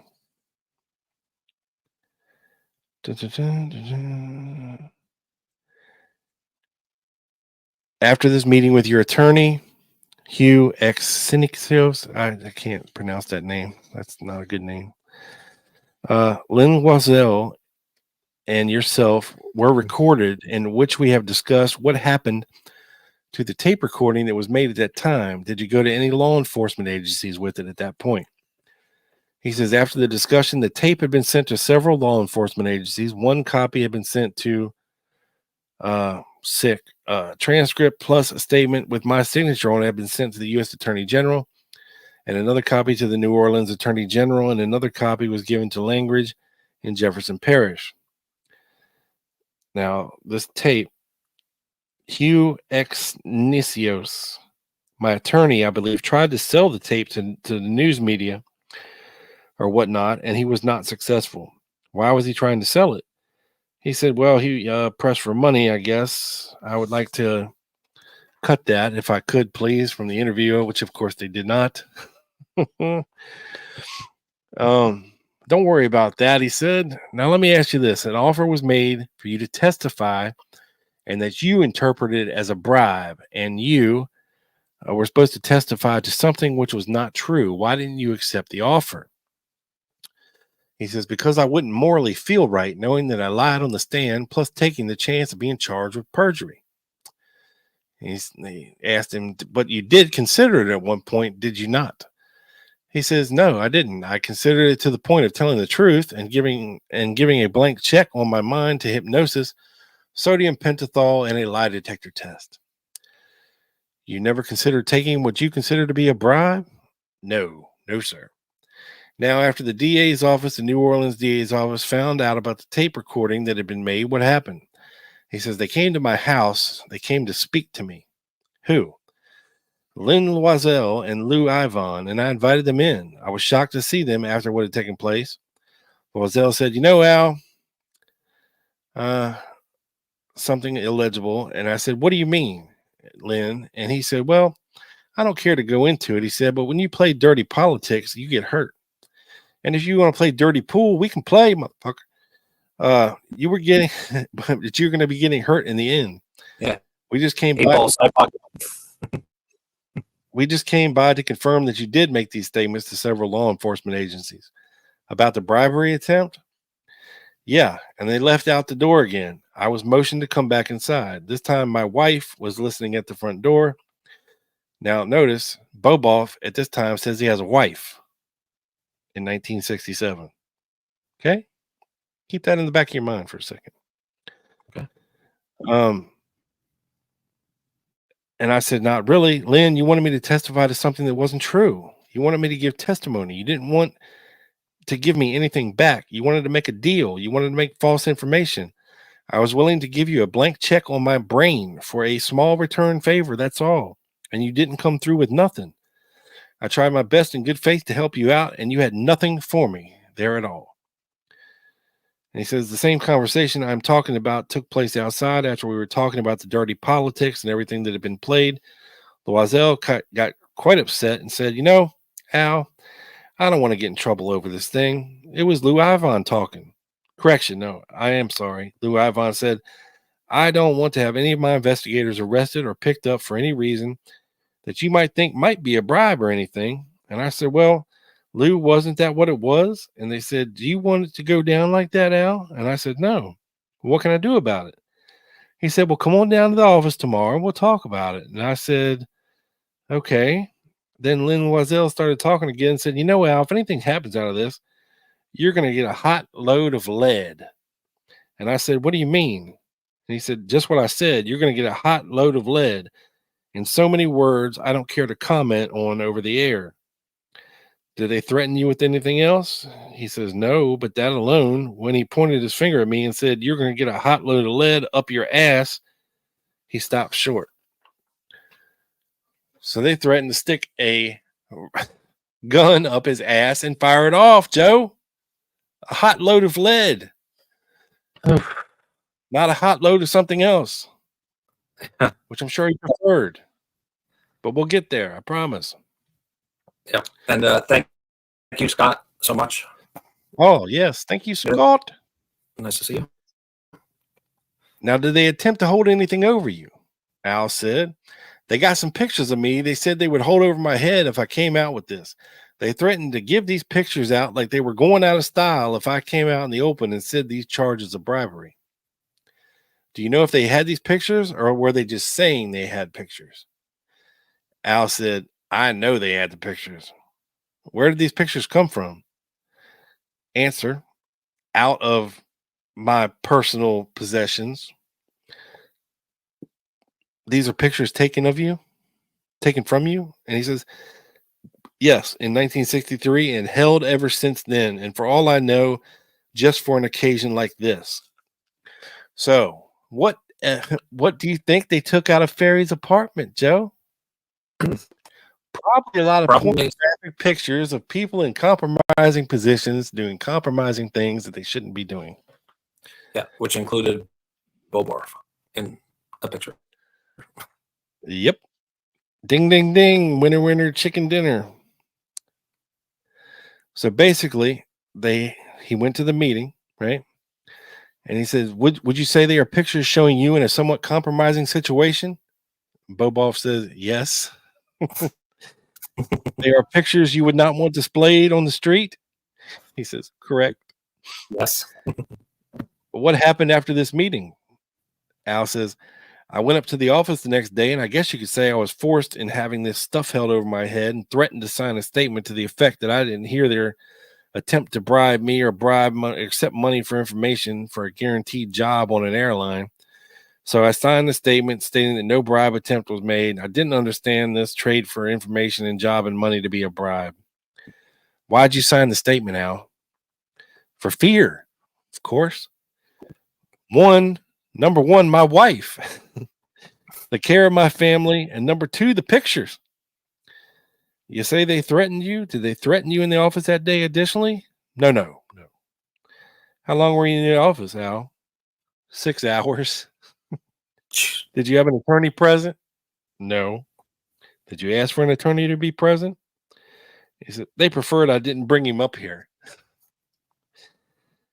Where's G really so go? yeah, you get the drift, okay?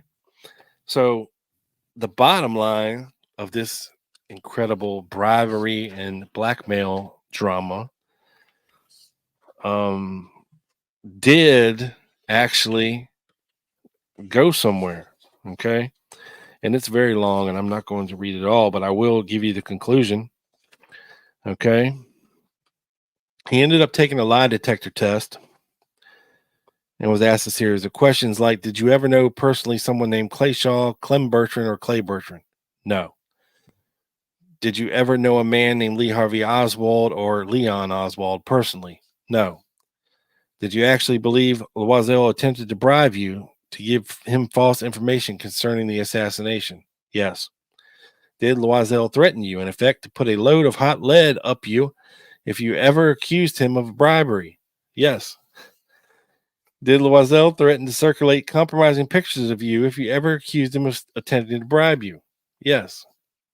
You answered in that manner to the polygraph operator? Yes. Did he, at the end of the lengthy examination, tell you whether he thought you were telling the truth in answer to all these questions? Well, yeah, he did. What did he say? He said the results were positive, that there were no lies in any of the statements that you just read to me, questions that you just read to me. So why didn't they have the actual results of the lie detector? But they're asking the person that was given a lie detector test what the results were. Does that make any sense whatsoever? Only No. ABC News, Joe. Yep. So basically, all this went to a grand jury investigation, actually, at the same time that the Clay Shaw was going on, or the Clay Shaw trial was going on, in another part of the courthouse. This whole bribery scandal was being in a grand jury, where they figure out whether or not they have enough evidence to move forward with the case, right? Yep. They came to the conclusion that they did not. And they decided against charging Garrison and his district attorney's or his district attorney office with a bribery case. So I thought that was interesting. Yeah. And not a surprise, a grand jury would come back with that. Yeah. Now, Litwin interviewed Boboff in 2020. Really? Yeah. So Boboff, I looked on the Deducation forum, and Boboff hadn't posted or been on there since 2010. I figured he may have died at some point. I mean, but dude even gave out his home phone number on the Education forum because people were questioning whether or not he was the real Al Boboff. And he was like, well, call me then. Here's my phone number. Fuck you. You know what I mean? Like, he actually put it out there. But anyway, Litwin said he interviewed Boboff in 2020. Okay. And he basically said that Garrison got the timing all wrong. They left New Orleans in the evening. Ferrie said 9, Coffee said 7, and Boboff had said 4. He said it was his idea to go ice skating, not Ferrie's. He was a champion roller skater and had never gone ice skating, and he wanted to give it a try. There are no ice skating rinks in New Orleans, and so the idea of a road trip sounded like fun. He said it was ridiculous for Garrison and others to question why Ferrie would drive through a thunderstorm. He said Ferrie would fly straight through thunderstorms and not around them. He couldn't care less about the weather. He still had a fondness for Ferrie. Boboff says he was a really good guy and that he was well liked. Yeah, I wonder what Fred got his opinion. You can't make it up. You can't make it up. Oh, man. Boboff was a scared little kid back then. Garrison's men followed him around and made sure he couldn't get a job. They would go in and talk to any prospective employer. To take the pressure off, Boboff signed an affidavit saying that he was not bribed. He told me it was the only way to get them to back off, and they finally did. Does the tape exist? So basically he was claiming that he had a audio tape of Lynn Loisel attempting to bribe him to give him false information. So he asked Boboff, does the tape still exist? Well, Boboff believes that his lawyer, Hugh Exnicios, has the tape somewhere. I tried calling Exnicios, but I could never get a hold of him. By the way, back in 1967, Garrison claimed the tape was altered. Later on, Garrison claimed in his book that the bribery tape never existed, but we know he was wrong since the New Orleans Police Department investigated the bribery attempt. In their report, they discussed listening to the tape. Conspiracy books don't mention this part of the New Orleans Police report in the footnotes. In Jim D. Eugenio's book, Destiny Betrayed, he writes that Exnicios, whatever, told me that Shaw's lawyers absconded with the tape. If this is accurate, then they might have had it altered. They didn't abscond with the tape. Exnicios tried to sell them the tape, but they refused to buy it. Joan Mellon claims that the police discovered that the tape had been altered, and one of her sources is the Times-Picayune article of June 15, 1967, but the story actually says no such thing. It only noted that Garrison's men had been cleared of bribing Boboff. The reasoning was that it was normal to pay informants for information. So that's why they didn't decide to move forward with that case against Garrison. Interesting. Very, very. And yeah, he was like, what, 20? Or was he 23 and Coffee was 20? I mean, he's a young kid. Who, Coffee? Boboff. He would have been old. Oh, yeah, Boboff was younger than Coffee by like 3 years. 2 or 3 years. Yeah, so he would have been 20. I think you said born in 43, and this was around, obviously, 63. So now let me tie the conspiracy in a nice, neat little bow for everybody so they can figure they came here to get their whistle wetted. So the conspiracy here, the big conspiracy here, basically comes from Raymond Brashears, who, as we know from Fred Litwin, when he was on, basically has a chapter devoted in his new book about Raymond Brashears being a liar. And basically, you can't believe anything he says, which is a very convenient answer to very specific allegations that Brashears lays against Ferrie and what he alleges Ferrie told him firsthand. Okay. So let's see. Brashears had been an old friend of Dave Ferrie's and said that Ferrie had told him something of his role in the assassination, something he apparently only did when very drunk. Brashears said that Ferrie had told him that he had driven to Houston the afternoon of the assassination, and his assignment was to wait there until 2 members of the team arrived from Dallas. These men were supposed to arrive by plane, a single-engine plane piloted by a man named Carlos, whom Ferrie knew well.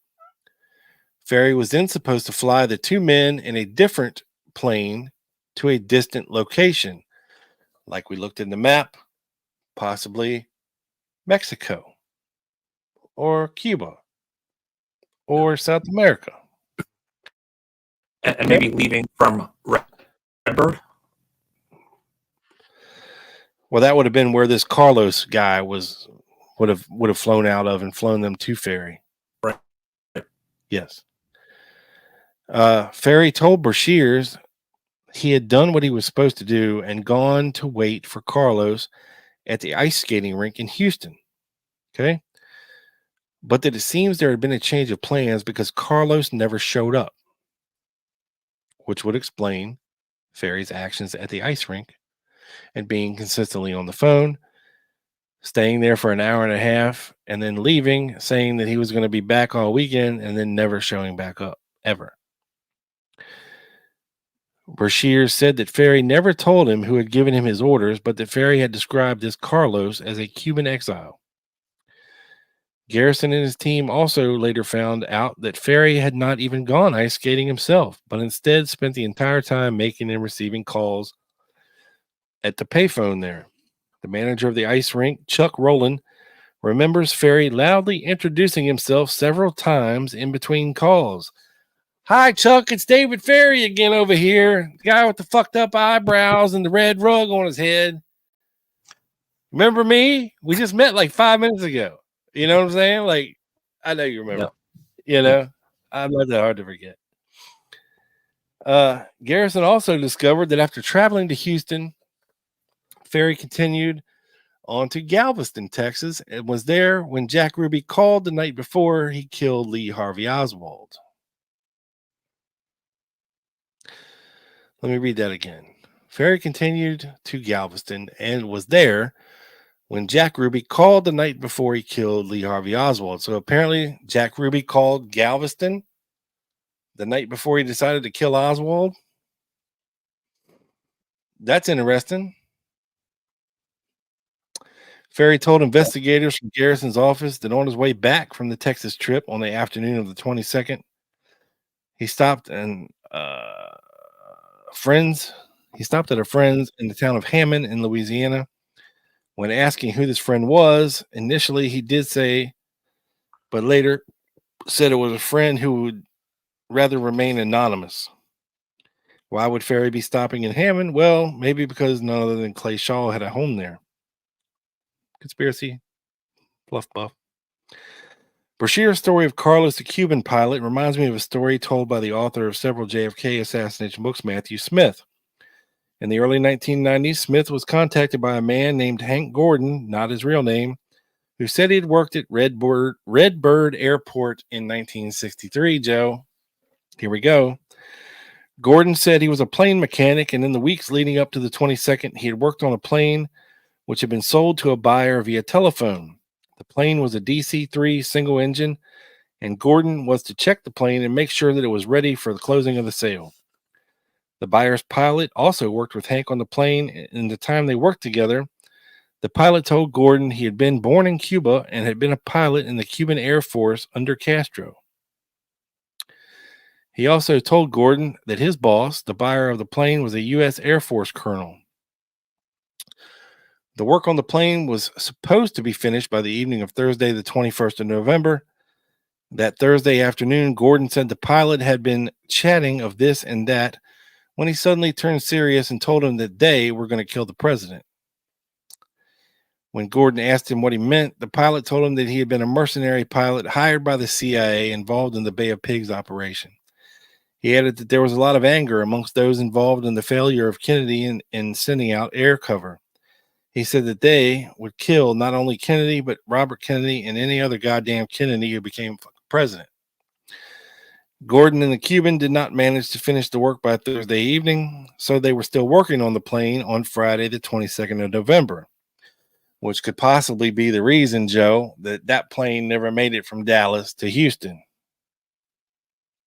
Carlos, yeah, the plane couldn't fly.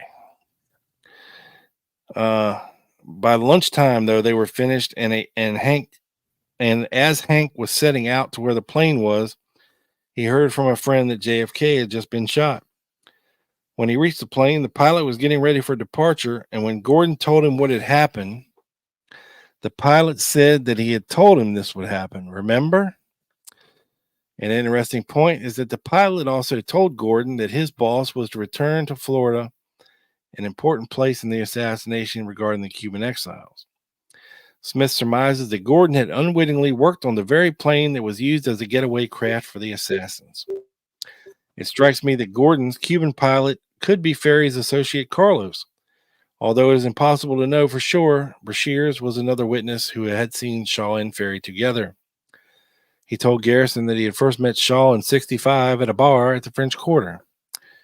Brashears said that he had also seen Shaw and Ferrie on several occasions, and that once Brashears had been with Ferrie waiting for Shaw on the corner of a street in the French Quarter when Shaw had driven up in a large black automobile.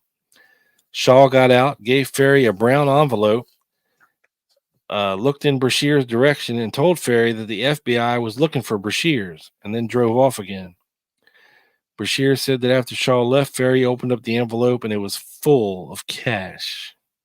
Cashish. They go on talking about somebody named Carlos had been seen around 544 Camp Street. And blah, blah, blah.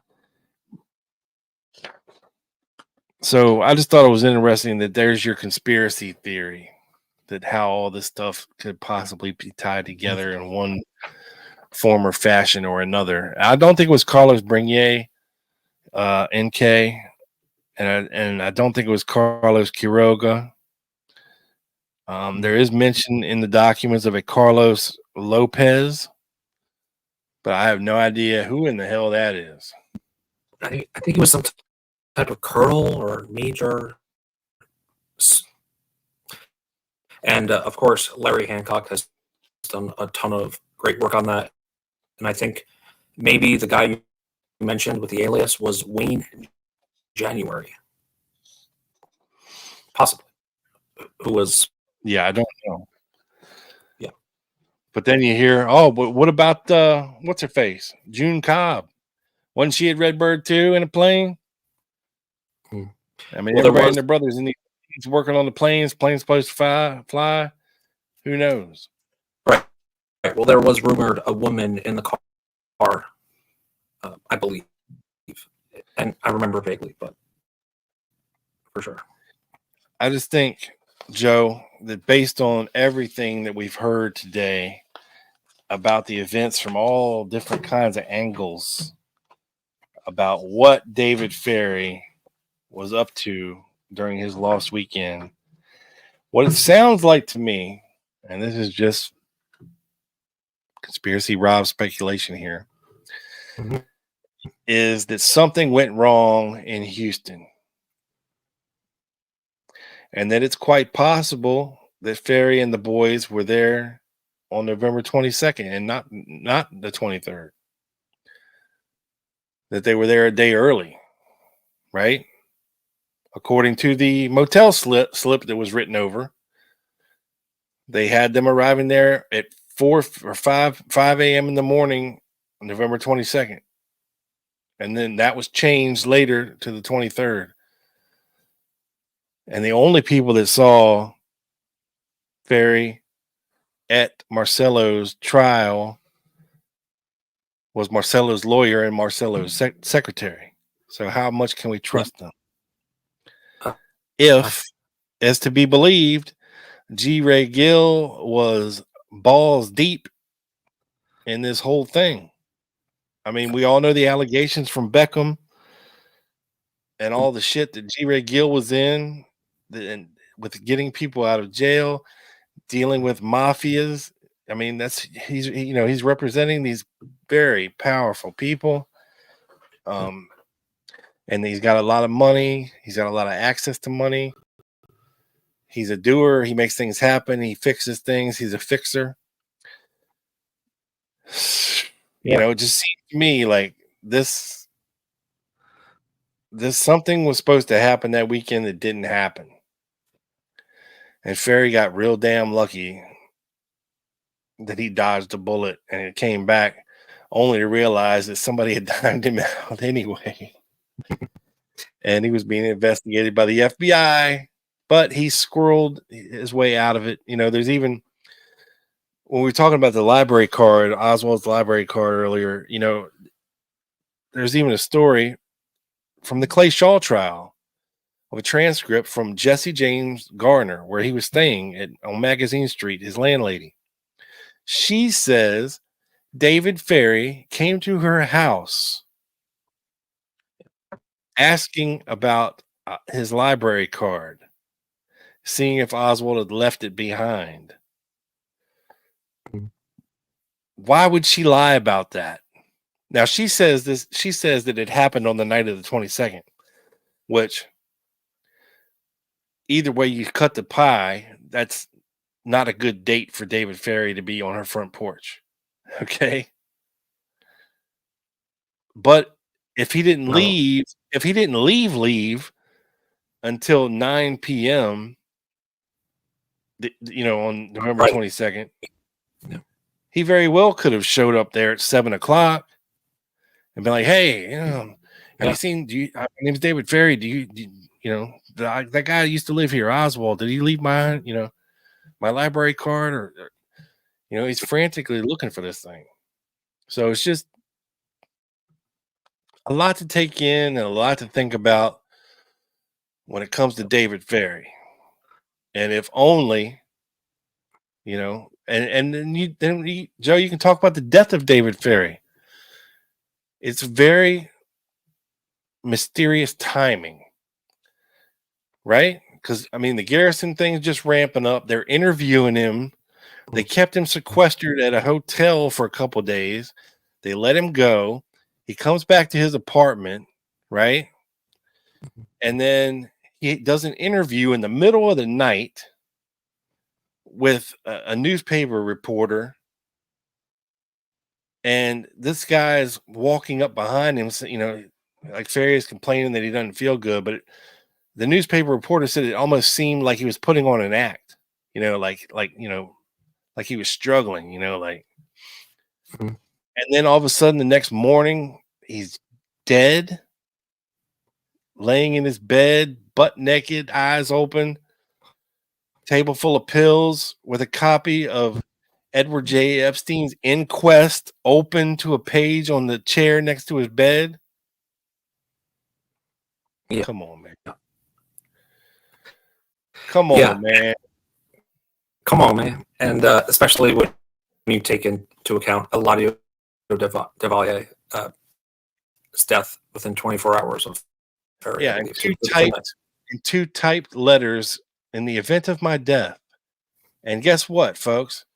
David Ferrie left everything that he owned to one person. And that person was Al Boboff. So do with that what you will, folks. Yeah. And before we go, Rob, I have yes. two other ice skating tidbits that it's my turn to surprise you. Oh, okay. In terms of the assassination that I guarantee 90% of the audience does not know about. And when I was searching ice skating rinks today, I came across the Warren Commission interview of Mr. George Sender. And Mr. Hubert, who is questioning him, is asking about his physical ability, rubies. And then all of a sudden he goes, "Did he do any ice skating?" And I was like, "Huh? That's random." Yeah, Mr. Sender, we were ice skating once. Was he good at it? He was really good. You just know of one occasion he had been on ice skates. I was with him and a group of people. They asked me to go too, and I did suffer because I wasn't good, George Sender. So I was like, where is this coming from? Well, Rob, as we like to reference recent guest of the show, Larry Hancock, and his Tipping Point essay or book, Harry Olson apparently confirmed to the Warren Commission that Ruby was friendly with many police officers. Enough so, on occasion, Ruby would socialize with some of them. Olson stated that he had injured his leg and was on medical leave at the time of the assassination. That's when he was guarding that estate that he never told anyone who it was. And his injury occurred when he was ice skating, Harry Olson. However, in Olson's Warren Commission testimony, he failed to mention that he had been ice skating along with Jack Ruby at the time the injury occurred. So I go back and I wonder why Mr. Hubert asked Sender about ice skating, and this pops up. And the skating party include Ruby, Harry Olson, Kathy Kay, who was a stripper, and Sherry Angel, I believe also a stripper, in her personal communication with researcher Ian Griggs. And in The Radical Right and Murder of JFK, Sherry Angel has said that Jack Ruby, who she worked for, and Harry Olson and Joe Cody, another DPD officer, went ice skating together once a week. Oh, wow. Hold on. For a period of time, Cody was tight with Billy Anglin, whose regular patrol district included the Harlandale address in East Oak Cliff, where the violent anti-Castros lived. It was also Tippett's regular patrol district. So you have Harry Olson, you have a couple of the strippers, you have Jack Ruby ice skating as well, you have the Warren Commission mentioning it, and apparently when on the day of the 22nd, when Harry Olson was guarding that estate, right, that private estate he never really talked about, he was on injury leave from an ice skating incident. Yeah. And oh, by the way, Joe Cody. Yeah. He bought the pistol and gave to Jack Ruby that he shot Oswald with. Really? Yes. That pistol came from Joe Cody. Joe bought it and gave it to Jack Ruby as a gift. Wow.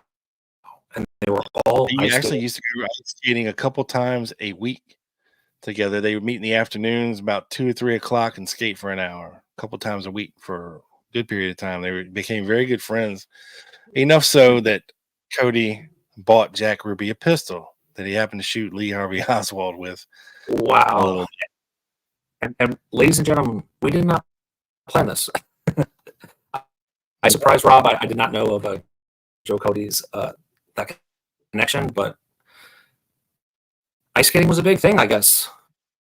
At least within a certain element. I know what you did there. I see what you did there. All right, folks, it's time for Dino to come up in this bitch and dance us home. We hope you enjoyed the show. You know, we got a little guest run there for a little bit, but we're back to the normal form, and hopefully next time Joe won't be so shit sounding. We will try to figure that out again. That's why I tried to pick up and do most of the heavy lifting on this episode, because it is grating, as you will see when you watch this back. But without further ado, and what? Thank you. That's because of the lack of effort. Yes. Yes. No. So with that, we thank you guys for hanging out with us again here on a Friday night. We hope you had fun.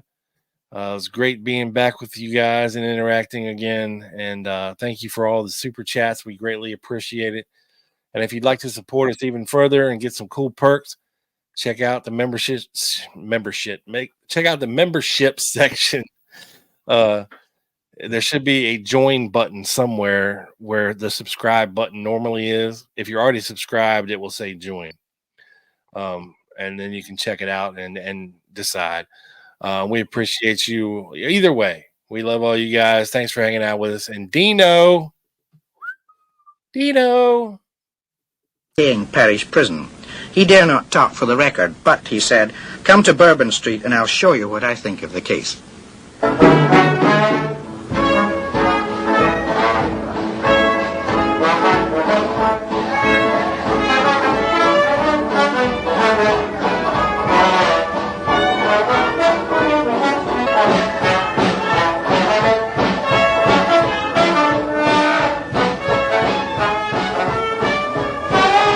The greatest lies are told in the name of truth. The greatest crimes are committed in the name of justice. The quotation is Jim Garrison's. It could be used for him or against him in this strange case. Good night.